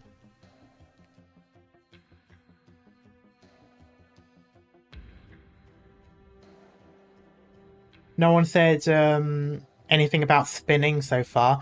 No, but you see that everything's been tilted and they are walking on it. You wouldn't be walking on it unless it's spinning. Otherwise, they would be floating. Or they would still just be walking the way that it was. So that's the only reason why I'm assuming it would be spinning. And there's also, it now says spinning. I didn't even read the line just yet. Damn it, what's going on? This blasted thing's spinning. If I had to guess, that would be the altitude adjustment mentioned in the technical manual, which is a step right before the secondary excitation. Some kind of artificial gravity? No, well, the spinning is the artificial gravity.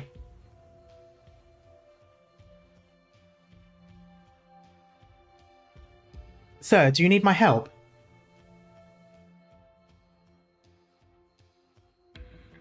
Why are these doors in the corridor shut? Where's Ferdinand?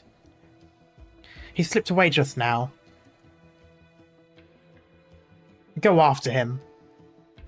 I suppose I guess if it has been tilted to one side, then that's probably it. I don't know. If it's tilted to one side, then it's pretty stupid as well. Because it is a ring, so you're only going to be able to go one way or the other. It's going to be very awkward. Go after him.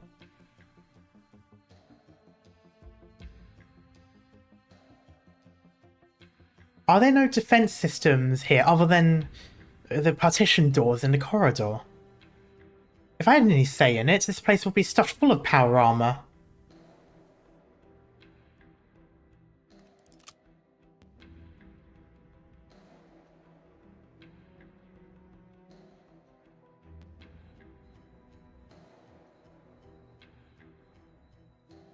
Freeze, Ferdinand. Got you. I need you to leave me alone, Colonel. Every minute here is precious. And dealing with you would waste all my energy. I thought you were peas in the pod, Ferdinand. We were peas in the pod, rather. The sober rationalists who would weigh the pros and cons before making a decision. Looks like I had the wrong read on you. Come with us. The beam excitation reading is 1.22. A constant should be introduced here to renormalize the entire formula. What the hell are you talking about? I'm laughing at you, Blake.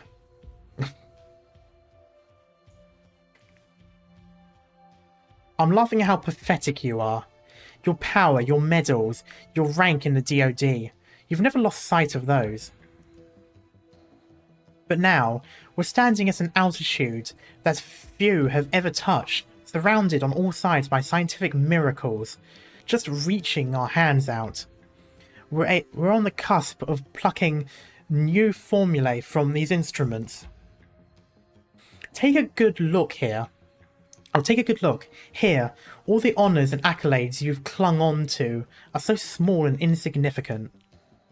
And what about your Rhine lab, Ferdinand? Haven't you been fixated on that? Let me make a correction. I've been fixated on what Rhine Lab represents. Rhine Lab is my toolbox, my ladder, my arm, but it's not my purpose. In case you've forgotten, I can proudly proclaim that I am one of the finest high-energy physicists in the land. No, in both the land and the skies. What I've been fixated on has always been science itself. Kristen. She created all of this and let it go to waste. Truly a prodigal genius she is. And I envy her. But I also have to admit, it's been an incredible ride. And so, each and every second of my time is insanely valuable. And I can't afford to waste a moment on you. Listen to me, Ferdinand. Don't forget who you take orders from, and who gave you your new lease of life. Colonel, do you know how to stop a curious scientist? You either satisfy him, or you kill him. Alright. Get it over with. Don't waste time. One last thing I'd like to remind you of, soldiers. The hammer will crash after reactivation, taking all of us with it. All this data might mean nothing to you, but your lives, I trust, are very important. If you want to know where the escape pods are, you shouldn't be in such a hurry. As for you, Blake, I'd save an extra bolt, either for yourself, or the one you answer to. Yeah, or the one you answer to. Doesn't matter to me. Just don't break my instruments.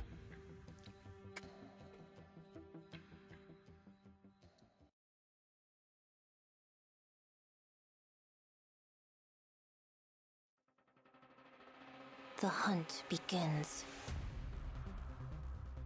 ここからは集中していかなきゃ。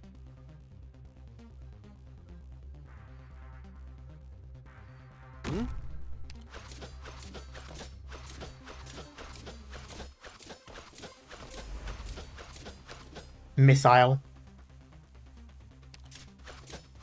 I should probably stop that. Speed nor death is in my eyes.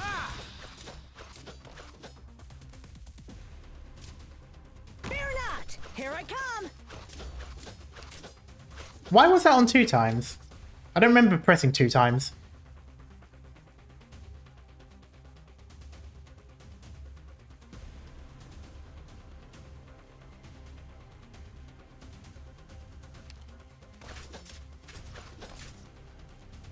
I think what I'm going to do is I'm going to stop these people as much as I can.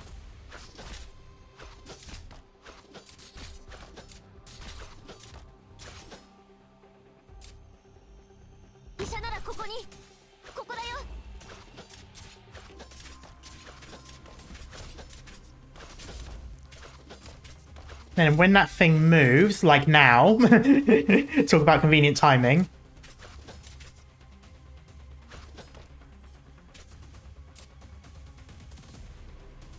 Gather up, my rats.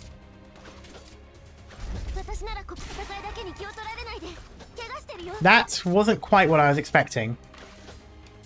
Got it. Your orders. I'm gonna need healing. There we go. Thank you. Down you go.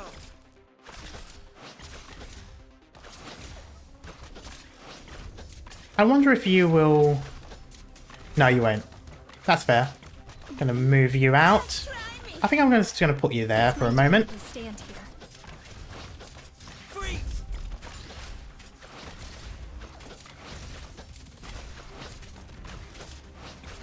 What would I do in that position? Doctor, leave the big guy face me!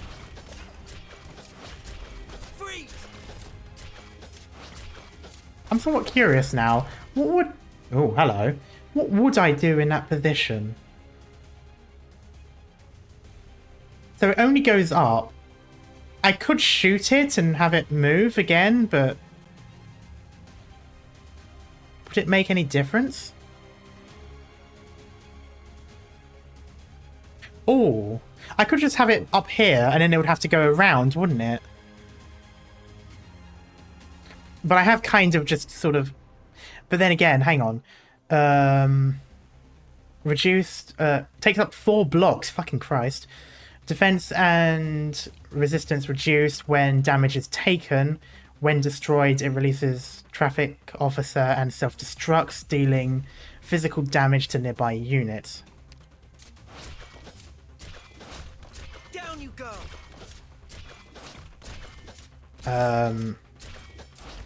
Hurry up. Yes. Surely a good spot. Your orders, please.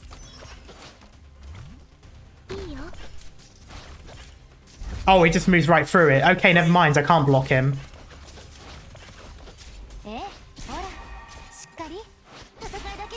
Oh, God. There's literally nothing I can do here. Okay, that is different to what I was expecting it to do. Doctor,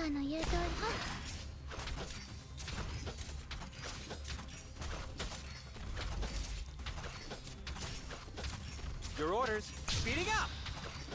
Can you do it?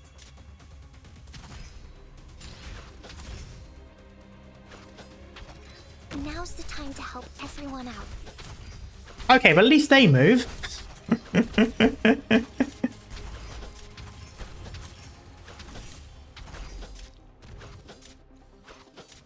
Any orders for me? Skill, no death, is in my eyes. Oh, that was useless. Simple and clear. Ah, I am fighting for more than just There we the go. law. oh, that's Also just the annoying. Justice and virtue that extend beyond it. I'm so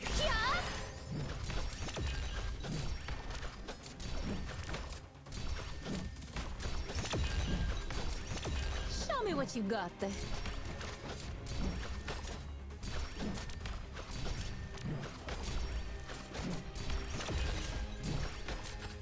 At your service. Attack!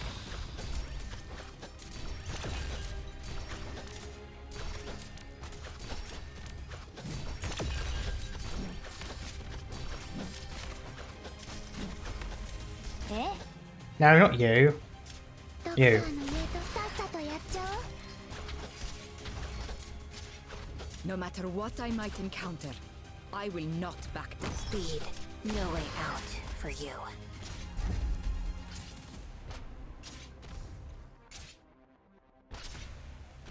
You shifted the ball when it was... Yeah, I mistimed it, so he was technically already on the tile. Ah, that would have been better. I'd have had more time to damage him. Oh well.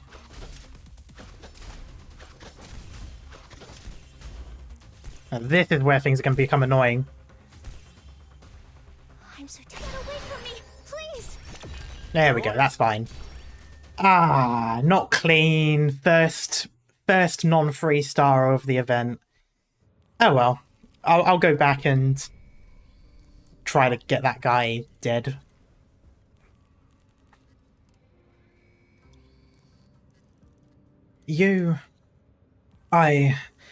I've been memorizing the basic structure of the central nervous system lately, over and over again, from top to bottom. You can also block it if you have one Guardian Defender with the +1 block module. Not sure if I do. Gavial S3 would have been great for that. Yeah, you're right. Oh, the one time her S2 isn't useful in this event.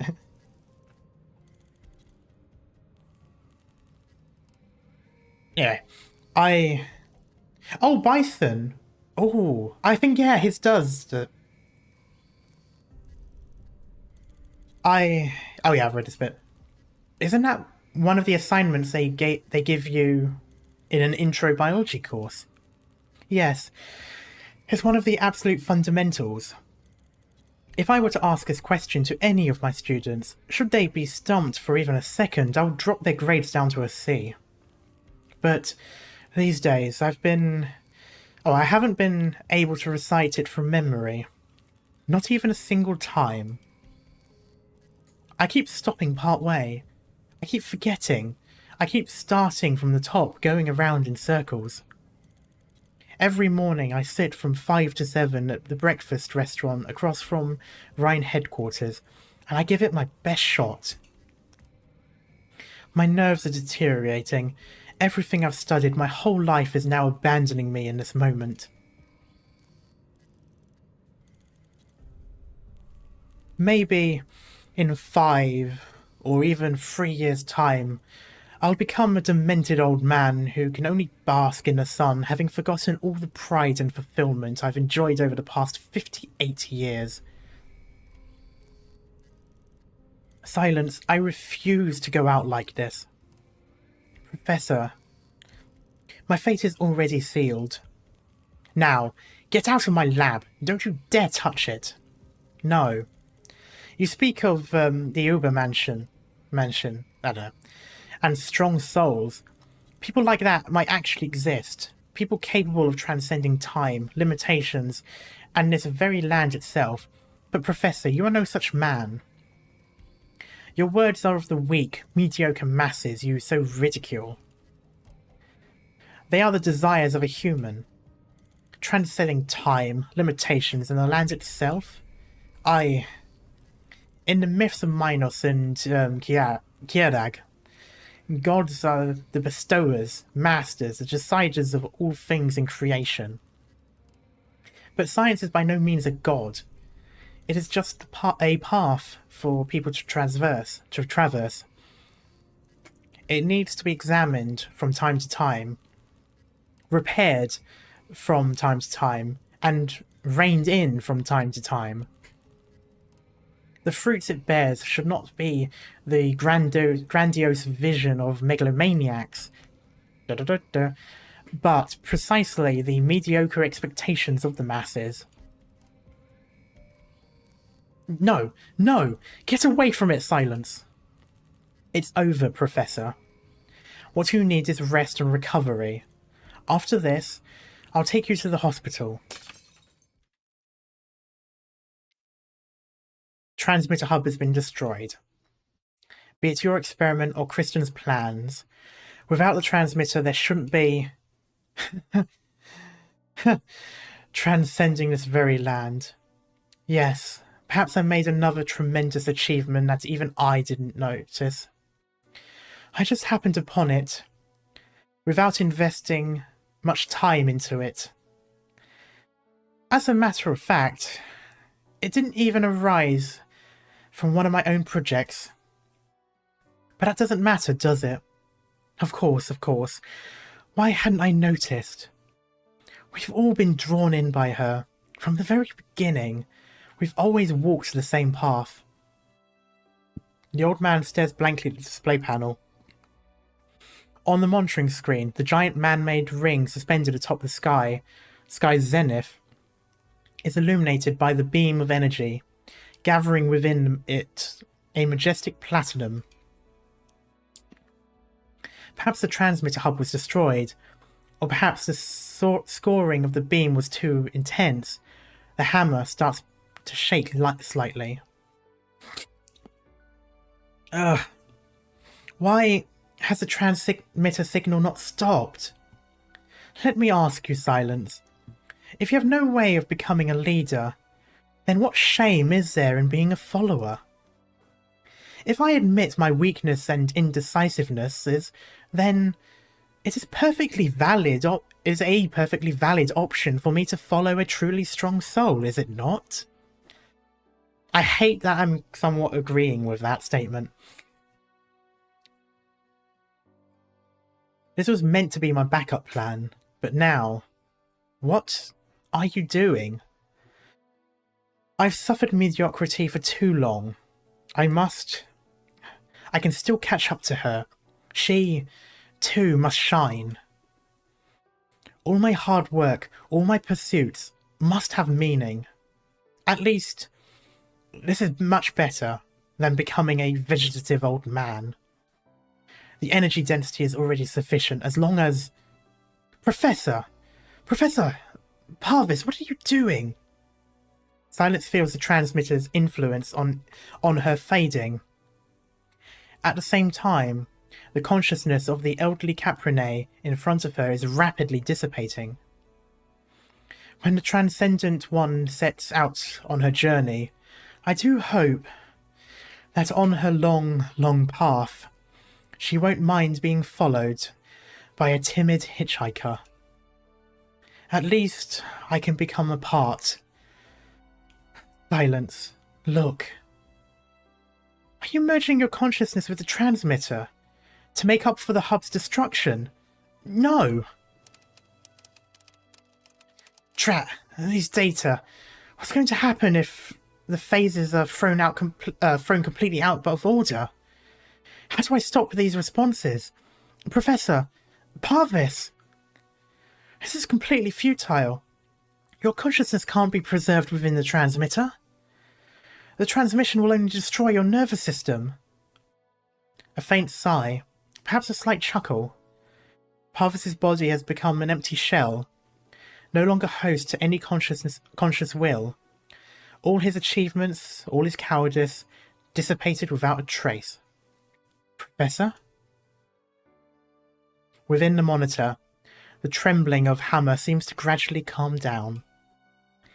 He completed his experiment in the most unexpected way. No.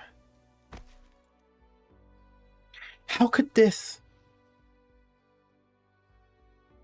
Silence. Silence. Silence, are you in here? So you really were here? Step back, I'm coming in. Ifrit? Yep, there it is. I was about to say, is that Ifrit? And then there's an explosion. I finally found you. You had me scared to death. Silence. When I saw you snatch the car keys off those soldiers and floor it out of here, I knew you were about to do something really, really dangerous. This place is crazy scary. Not only is this place crawling with soldiers up above, but I even got a real jump scare from the exploding energy beam. Ifrit, why are you... To save you, of course, duh. Did you know I learned how to drive? A real shame you didn't get to see my mad skills. Look, Ifrit, Grand Theft Auto does not count as learning how to drive.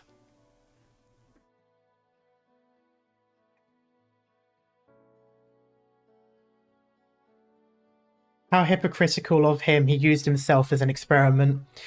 At least he didn't use anyone else. This time. With my driving skills, I might even get bumped up to Elite Op. What's wrong, Silence? Why is Parvis here? Why isn't he moving? I don't know. In the end, he achieved his goal. On the other hand, I haven't really achieved anything. I'm actually a bit mad that he succeeded.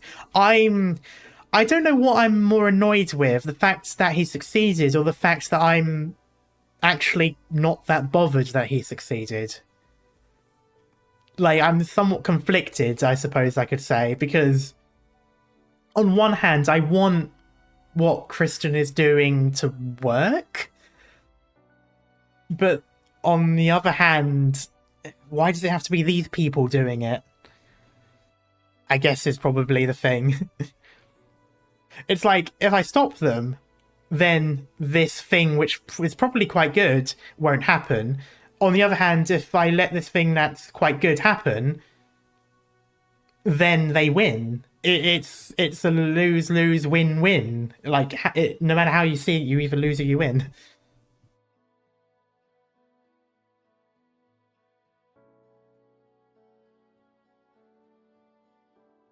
And that's not something I thought I would stand on when reading him in the comic.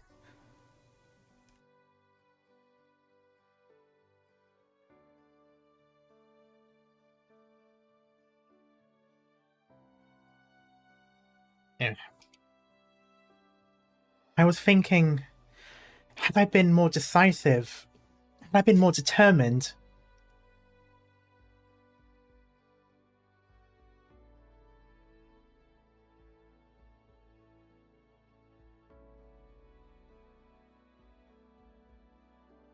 Ifrit, how am I supposed to stop people like them? Such powerful, brightly shining souls.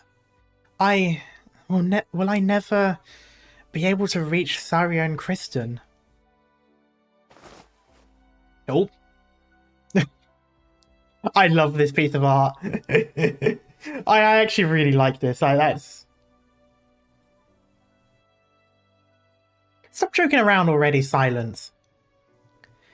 Ifrit frenetically grabs Silence by the collar. This isn't the Silence she knows. I really love this piece. This is an amazing piece of art. You're the strongest woman I've ever seen. Rosmontis is pretty powerful, and so is Blaze. All of Rhode Island's operators have their own special skills. But you're the best out of all of them, Silence. It's because you've done so much for me. So much that to be honest, I don't even know where to start. I pushed through everything, you and Saria both, You both overcame it all. I know.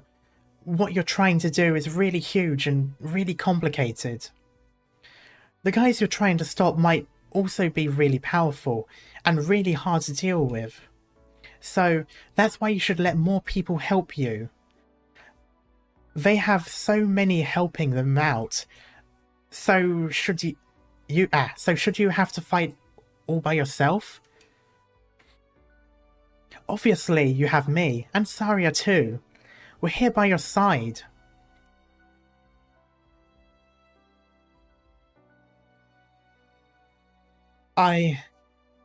Silence looks at the kid in front of her.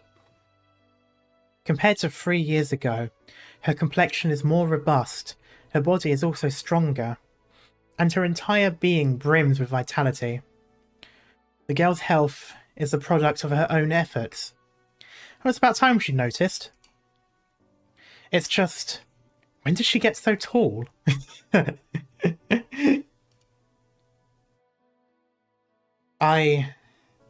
You're right.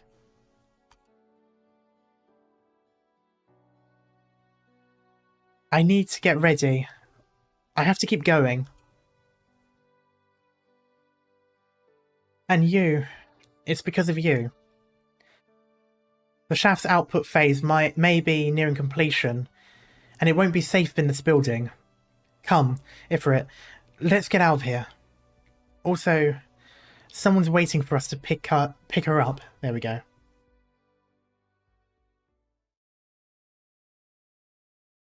Oh, hello again. As rudimentary a toy as it may be, that immediately made me think of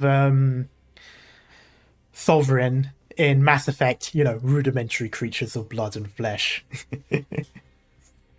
To be fair, though, that was actually the kind of voice I wish I could do for it. I mean, I can, but I just don't have the effects for it.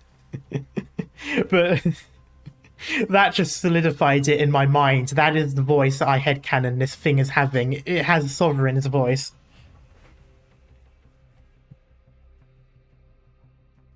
As rudimentary a toy as it may be, the spear of a secondary civilization breaking through the sky for the first time was enough to render this nascent world dumbfounded.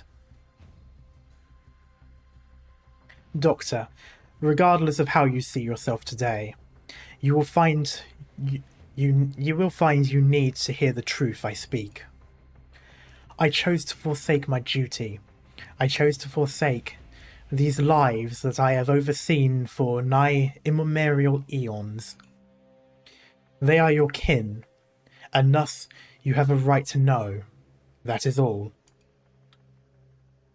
Ah, so I am whatever race the previous civilization was. Okay. What race is that, though? It's been too long. Or maybe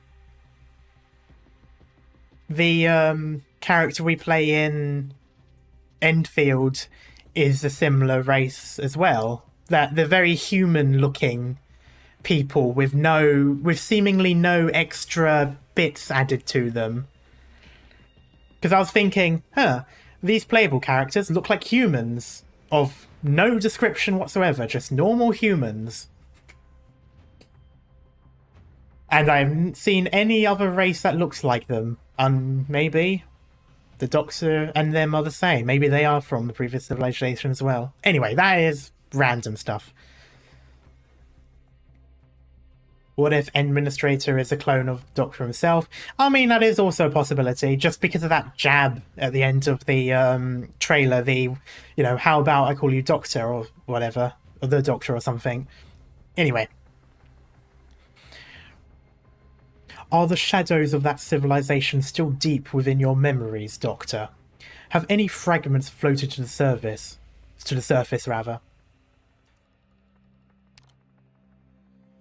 Oh!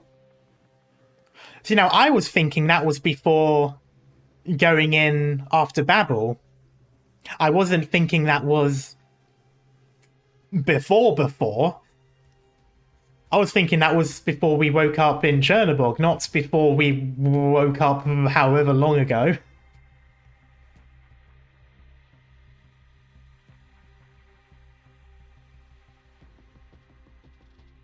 Doctor, it seems like there is at least something there. In any case, there is no point in rehashing the grand visions of the past.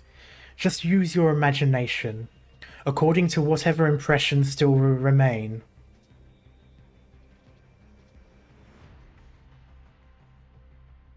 But regardless of what you remember, we ended up with far fewer survivors than you might imagine. From great desperation was the Preserver Project born. The special life support devices, unshakable underground fortresses. When the calamities receded, they would be the seeds of new life. Ah, they are the Necrons. Technically, underground tombs. They might not be robot skeletons, but same thing. But destruction came sooner and more overwhelming than anyone could have anticipated. Though at that time, people had already come up with certain methods. Most of them failed to understand, including she who stands beside you, let alone the blank slate that is you. We were born out of desperation and not fully prepared. A pure, advanced AI would only increase the risk. So one person made the ultimate sacrifice. I mean, isn't the law technically an AI? Wouldn't that... that seems like an actual AI as well. This one volunteered to remain permanently trapped in the cage of consciousness within an electronic cloud, forever locked in an immovable sarcophagus deep underground. If I had a penny for every time someone sacrificed their consciousness into a machine in order to get something working, I would have 2 pennies right now, which may not get me so much as a piece of candy, but it's curious that it's happened twice in the span of a single stage. So you mean, as of this moment, in every sarcophagus is a person yet to wake up? Correct. But none of them will ever wake up again. They lost that ability long ago. Even though you have no memory of who you are, you feel a part of your body spasm violently. I don't know why he's saying that. Apparently he's telling me this now, because he's not. I just read this wrong.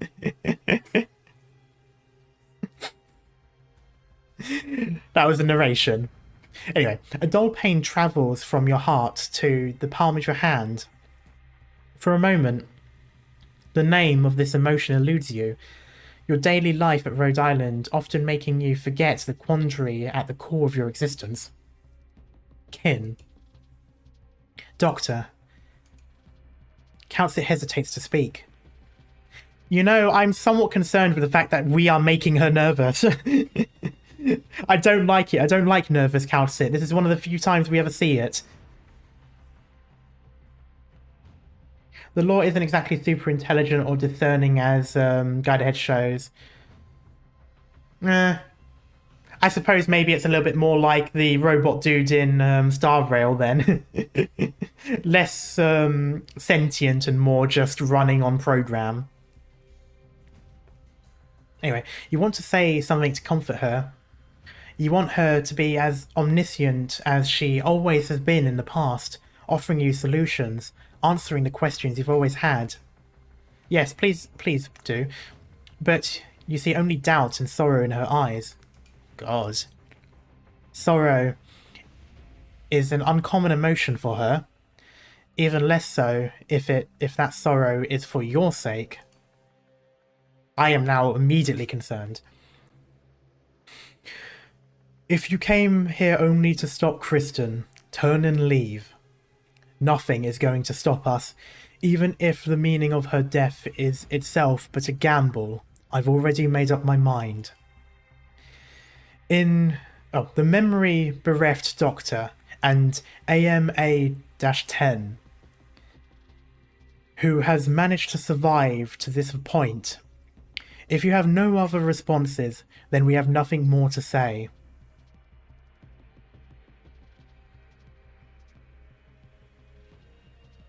No. No? What is it you want then? Do you wish to recover your memories and the truth, or do you insist on stopping Kristen? You can't accomplish any of it. Your amnesia is hardly so simple. You are just being pushed along numbly, thinking you've acquired faith and new ideals. Ignorant hope is but the harbinger of despair, something we know so very well. Why not enjoy your hard-fought renewed lease of life, and instead insist on broaching the truth? Yeah, I'm really imagining Sovereign's voice here. It has to be Sovereign's voice. Do you really know anything about this land? The threat from the ocean grows day by day, while the mighty Aegirian civilization remains arrogant as ever. They might be powerful now, but they still underestimate the ocean. Though the demons and the hollows deep within Sammy's depths, show little tendency to expand, they cannot be ignored. They are like cracks entrenched deep within the ice, presaging a collapse that may occur at any moment, anytime, same thing. But these are only the fringes beyond civilization's soil. They were never the immediate cause for our slain future. Inequality and prejudice, war and strife, the people are far from understanding the value of unity, and are fundamentally unable to set aside differences and old grudges to talk about peace and future. I feel like, yeah, I'm still wondering what the threat from the sky was, though. Even when catastrophes descended, the cogs of Ursus's war machine did not stop turning for a moment, and the peasants of Kazimiezh were not exempted from brutal punishment and taxation. Unity and is an eternal dilemma. Technically, Aegir might be trying to unify people, if that message has any bit fruit to bear. Even today, there are those who cry for the wars of old, yet refuse to face the suffering as well as those who died in vain. They may not even be able to see these words. It's too soon. They are still too weak. A few lucid individuals do not represent the entire nation. Columbia will soon seize their desired advantages from Kristen, expand their appetite, and extend their hypocritical forks and knives towards Bolivar, Sammy, and Sargon. What Kristen did is a far cry from a feat of strength, scoping out the future of humanity. Even a slight deviation, and all of this will become but a clarion call for the next round of conquest. Is that what you, MAA-10 Countsit, think of Terra now? Fine then. I understand. For one who has walked with the civilizations born of this land, your opinion holds referential value. Since you each have your own reasons for not wishing to budge, then let us test each other using the ancient ways. The what ways? Compared to pure rhetorical persuasion alone, I will need some more basal behaviours to evaluate your quality and revise the plan. Provided you are qualified. I wasn't expecting the super intelligent thing to say trial by combat, but okay. I accept. Oh, okay, you know what? That makes more sense. The super intelligent thing is not doing trial by combat, but rather a debate club. Debate.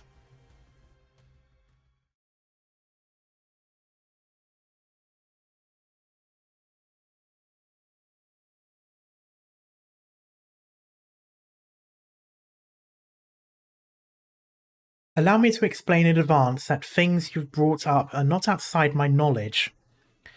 Through Columbia's databases, I have heard of this history, but I must reassess whether the two of you have the qualifications and the ability to warrant discussing larger plans together. Whether or not Terra can remain in the hands of people like you.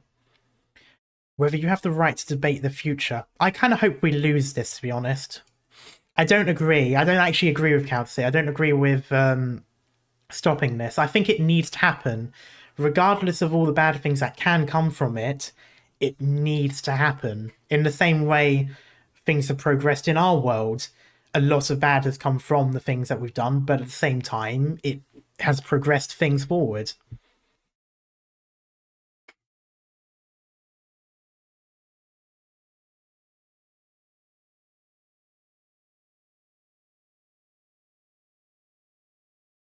The time Kristen spent here with me goes beyond language.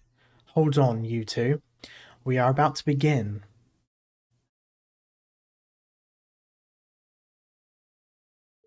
Ooh, I like the little things. This place.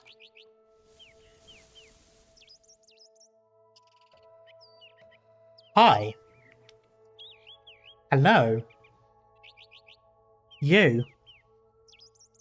Regular human with no bits and pieces. You know. Just like the administrators. Doctor. Also, I liked that weird full stop. Okay, what's the point in giving me a choice? Come on, you have to remember her. Obviously, I remember her. She's the one that was holding my hand. We literally, not only do I remember her from Chapter 8, but we literally had the flashback not too long ago. But I guess we don't remember. You really don't remember me. We've literally... Yep, priestess. There we go. Priestess? No, you're not. But just now I was... No, you're not. Yes. Okay. So it isn't her. She didn't become the consciousness. But it's just mimicking her. Okay. This is her cognitive resonance. Well, I guess parts became... I guess she became parts, I suppose. Or, anyway. Or maybe not, I don't know. It probably is, I think. At least that was the assumption I got from Vigilo. This is just her cognitive resonance. Originally, this technology was supposed to be used to check the vital signs of those sleeping in the sarcophagi, or to preserve their dignity. Just like entering your dreams, shaping your dreams. For you, I am that dream. And I'm just going to slowly change into the other voice anyway. So you're really just an illusion created by that machine. So you're my dream. Close enough, but there's still a fundamental difference. Just as the philosophers and interlocutors did in their palaces of old, when thoughts collide and words are exchanged, cognition intermingles and the boundary between self and non-self blurs. You currently play the role of the Doctor in your dialogue with me, but in reality, I am the one who plays the Doctor, whereas you are actually me. Huh? Huh? Doctor? But your consciousness is continuous. This is not equivalent to the illusion in front of you, or your own imagination. Oh, your own image changing, rather. The only word that can describe this sensation is dreamlike. You will not see a cold, impassive machine calling itself Preserver, and that will not see the helpless and dazed. Oh, and that will not see the helpless and dazed you. It is only in dreams that our subjective perspectives are no longer distinct. Come, don't fret. Don't forget that this manner of cognitive resonance has a humorous name: debate. Oh, of course, if your subconscious mind that finds this world of course, it is your subconscious mind that finds this word humorous. Push open that door. There remains a question we must resolve.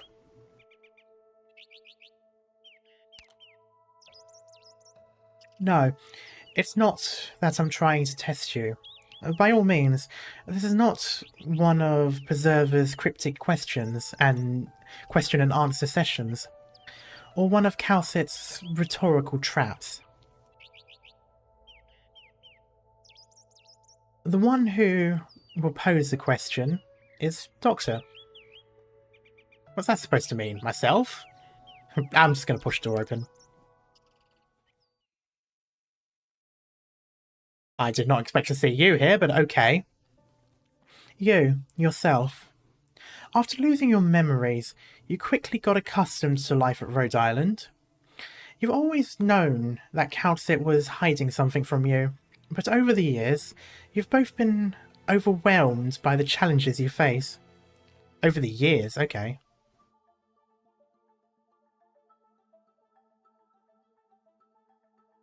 It has even caused you to lose your will to pursue the truth. In other words, your curiosity about the truth ended with Babel. When did you start thinking to yourself, this is fine? They added that in for the meme.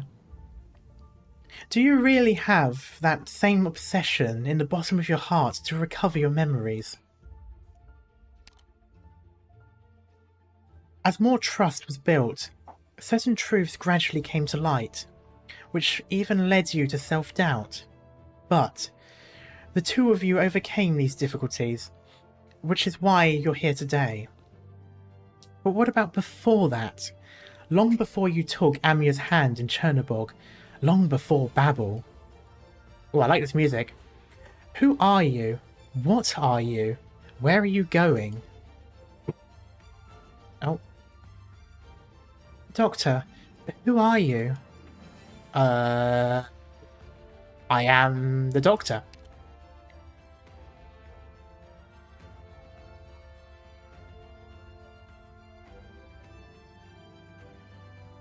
This has a similar vibe to Sacrifice, but more uplifting. There's something I want to tell you, Doctor. The Doctor I place my trust in is the one and the same with the Doctor who woke up in Chernobog and has fought by my side ever since. That's what I believe, and that's what I've always believed. But in reality, Dr. Calcit and Teresa, do they really see the Commander of Babel and the Doctor of Rhode Island as the same person? I don't know. I just don't know. All I remember is the Doctor who was so kind to me, the Doctor who saved me. If the truth really is as Dr. Calcit says... Oh. Amia. Oh, Dr. Calcit. The Doctor is tired and needs rest. There is still much to think about and digest. If there's anything else you'd like to ask, come back tomorrow. Rhode Island still has a long future ahead of us, so there's no need to rush. Okay. Sorry, Doctor. I'm sure I caught you off guard by asking this out of the blue. Actually, I also want to know. Yeah.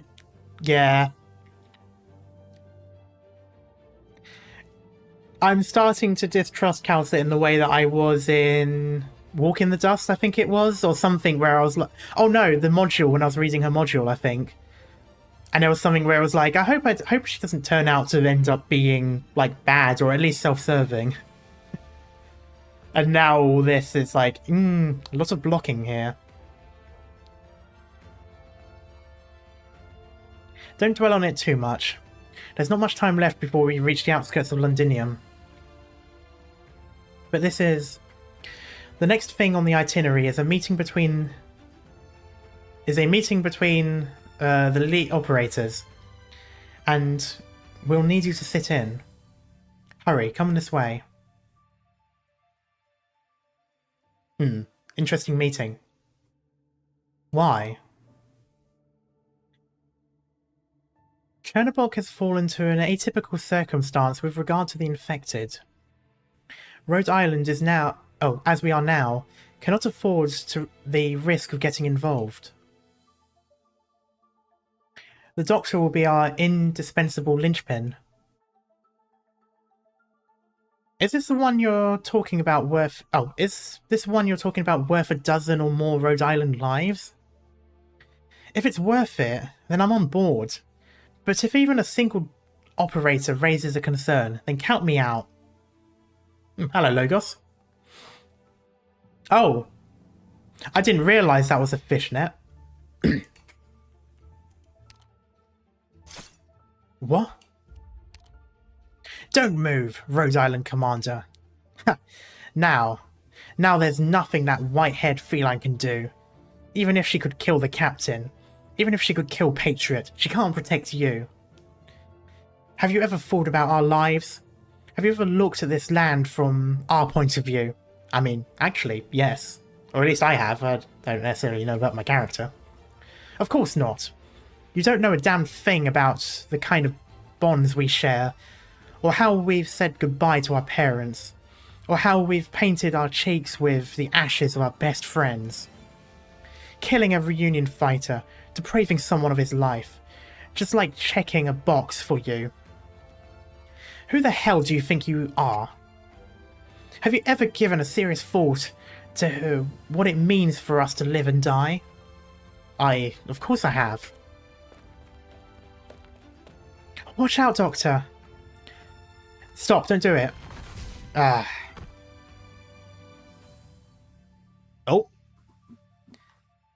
You're not always the main character of this world. I know, I've played a couple of events now where us and Rhode Island aren't involved.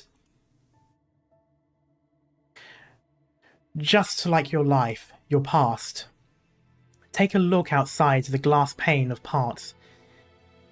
You can never understand everything, or be everywhere at once. Only those who face the truth deserve to be called courageous. I would love to see this animated at some point in the future. The ridiculous thing is, you don't have the slightest idea what the truth is. You've been kept in the dark, you don't understand it, and you're frustrated, even angry, at your own ignorance. In the end, what more are you than a projection of the pincer beasts in a bucket around you? They all want to use you for a measure of consolation. To use you for what they want to obtain. Crow. The reunion members already impaled by the black arts point to the direction of those elite operators. But when you follow their fingertips, you see only a few foul beasts flying by. Oh, we're in Londinium. I hope I've played enough of Chapter 11 for this to not spoil anything. How many among them faced their own destiny? How many more stood behind Rhode Island, eventually becoming arrogant overseers? What about you? You think you can completely sever yourself from the past just because you've been shaped by new memories? Even if you can, how will you reconcile yourself with the new you? The onlookers know nothing about you, yet they want to become you and achieve their vulgar desires through you. You... Hello? Are you truly worthy of trust? Do you need to be entrusted with such a heavy burden. I don't plan on abandoning my forgotten past. I've never tried to escape the responsibilities that came with my past. But if the past does not help me fight for Rhode Island, if the past has no way of influencing the present, there we go, then I can only see it as insignificant. This is not a matter you can decide on so cavalierly. That is a difficult word to say, Doctor. Can a criminal be exonerated of his sins just because he lost his memories? If a good person loses her memories, does that erase the good that she's done? For you in particular, your lost memories, there we go, are not so simple. Perhaps you yourself are not aware of what you have lost. What manner of answer, then, are you able to provide? Ah, right. Doctor, hand, take my...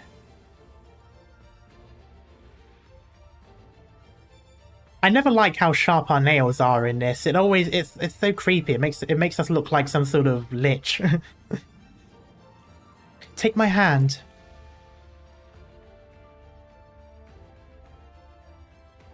I will find the meaning within it. Then, as the Doctor, I will make the correct choice. This is just going back to Chapter 8 with Countsit talking to us about making choices. It is not the memories of the past that guide me, or the events from then to now that have reshaped me. I am me, just as I always have been. See. I understand your thought process. Just as you always have been. Choice words from someone who cannot even recall events from a few years ago. Even when you come to grasp the truth, be it past or present, it is because you simply know it, not because you remember it, right? You are a completely new person, but don't worry. You are also the version of yourself closest to your true nature. Because you've gained a chance to pursue hope once more. I am truly curious what the future holds for you, Countsit and Amia. Sadly, it is not a future that I will be part of. Well, I'm assuming not. Don't worry about it. I'm just doing a little favour. After all, I'm just a phantasm born from the debate mechanism. Whether I am real or fake was never that important to begin with. You dodged the question. You did the Countsit. Well, no, Therese, a question mark. Yeah, but a lot of them haven't had the question mark either. They sort of stopped doing that a while back, I think. Yeah, they stopped doing question marks pretty much since this started. Yeah, most of them were generic ones. True, but we also have Blaze and Amia and Countsit as well. Blaze, Amia, Countsit. There we go. So we did start with Tallulah, Amia, and then that was flashback. I don't know. Maybe it's weird. They sort of stopped doing it halfway, but I don't know if it was still flashback or not. But please remember, whether or not it came from the deepest recesses of your consciousness, just as I always have been, this will become the most important footnote of your life. Only when you truly realize the significance of the words you blurted out. Can you live up to those who love you and those you love? I'm still somewhat wondering about her, because would she even be alive at this point in terms of the story? Because this takes place after Londinium, so we obviously win. But what happens to Teresa and Teresis? It would be interesting. if it turns out that she dies, I would be a little bit more in line to believing that it might actually be her. It might also make sense as to why he was asking, is it really you? But, I don't know. It'll be interesting. I am looking forward to seeing what happens in Londinium, though.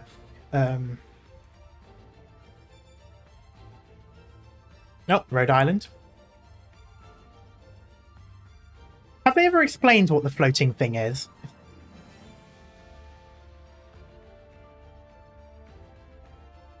Come on, we get a new chapter every 6 months. We aren't any smarter than you. I'm just wondering. I mean, it's just. I mean, because obviously we win because it's a game with the main characters. But I want to know how it goes, and I'm really looking forward to seeing how it goes. I guess.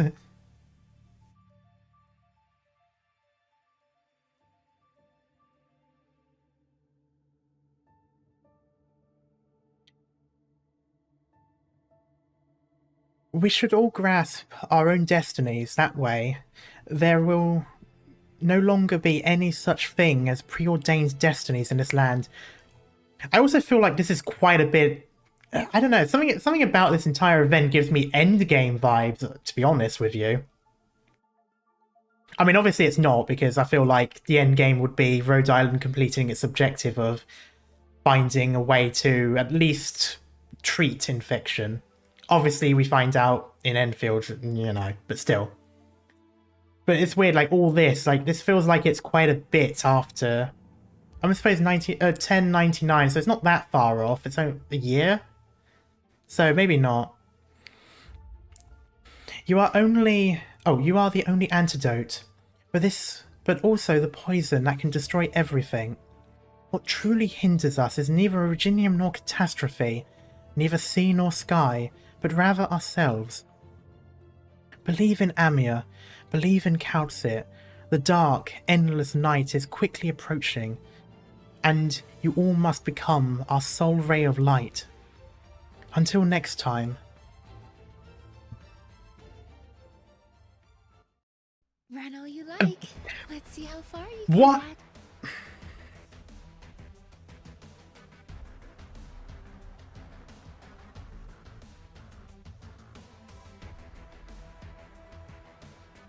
Hello, Gravel.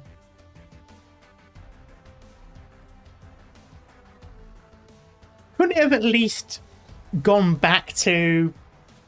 You know, I mean, it was clearly the end of the debate, but couldn't it have at least continued the thing of, you know, talking to the consciousness and it's giving us at least an answer as to whether or not it will go with us? Fine.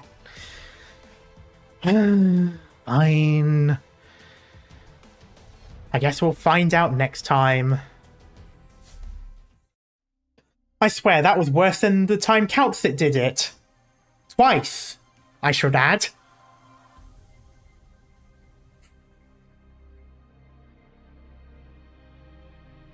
Unfortunately, we didn't get that one, but oh well.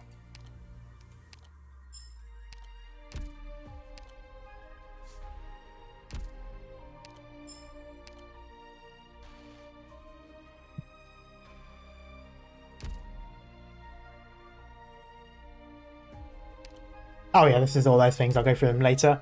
Oh, well, oh, 9 days. Jesus Christ. Okay, well, I've got it. It'll be finished tomorrow, so that's fine. A week will be enough time. I have to make sure that I'll be doing it every fucking day in order to get all the stuff done. But anyway, before you leave, you want to look at the boss map design? True. Let's have a look. I'm sure it's disgusting. It is disgusting. I do not like this one bit.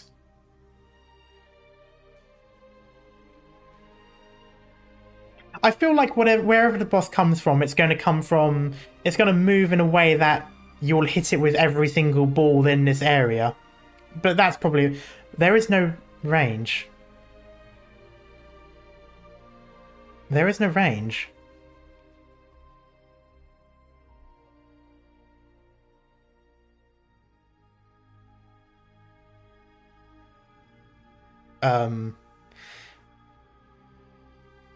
Okay, well, it has to go up this way, so there is a choke point.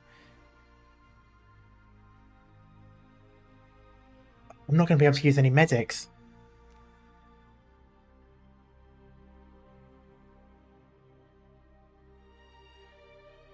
I've got 2...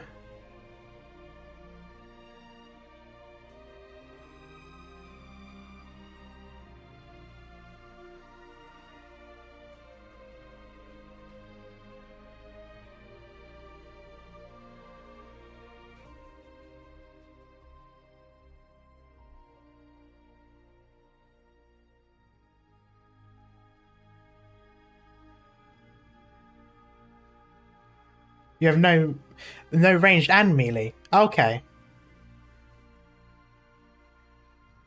Yeah, I just saw that near now.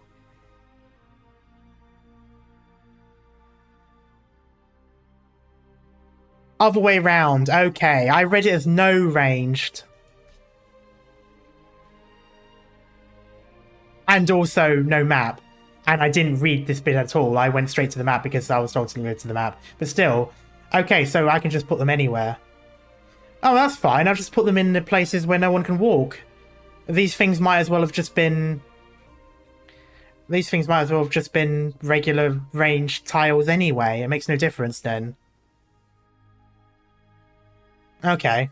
Not really. Not really the challenge I was expecting it to be.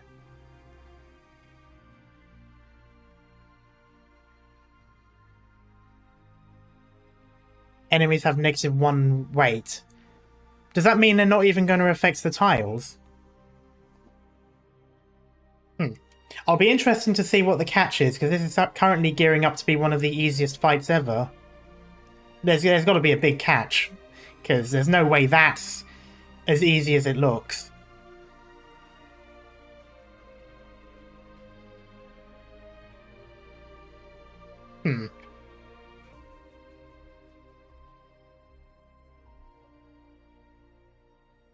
We'll see.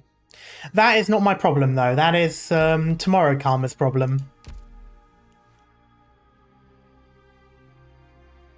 Oh, until then, no, I think I'm going to leave it here.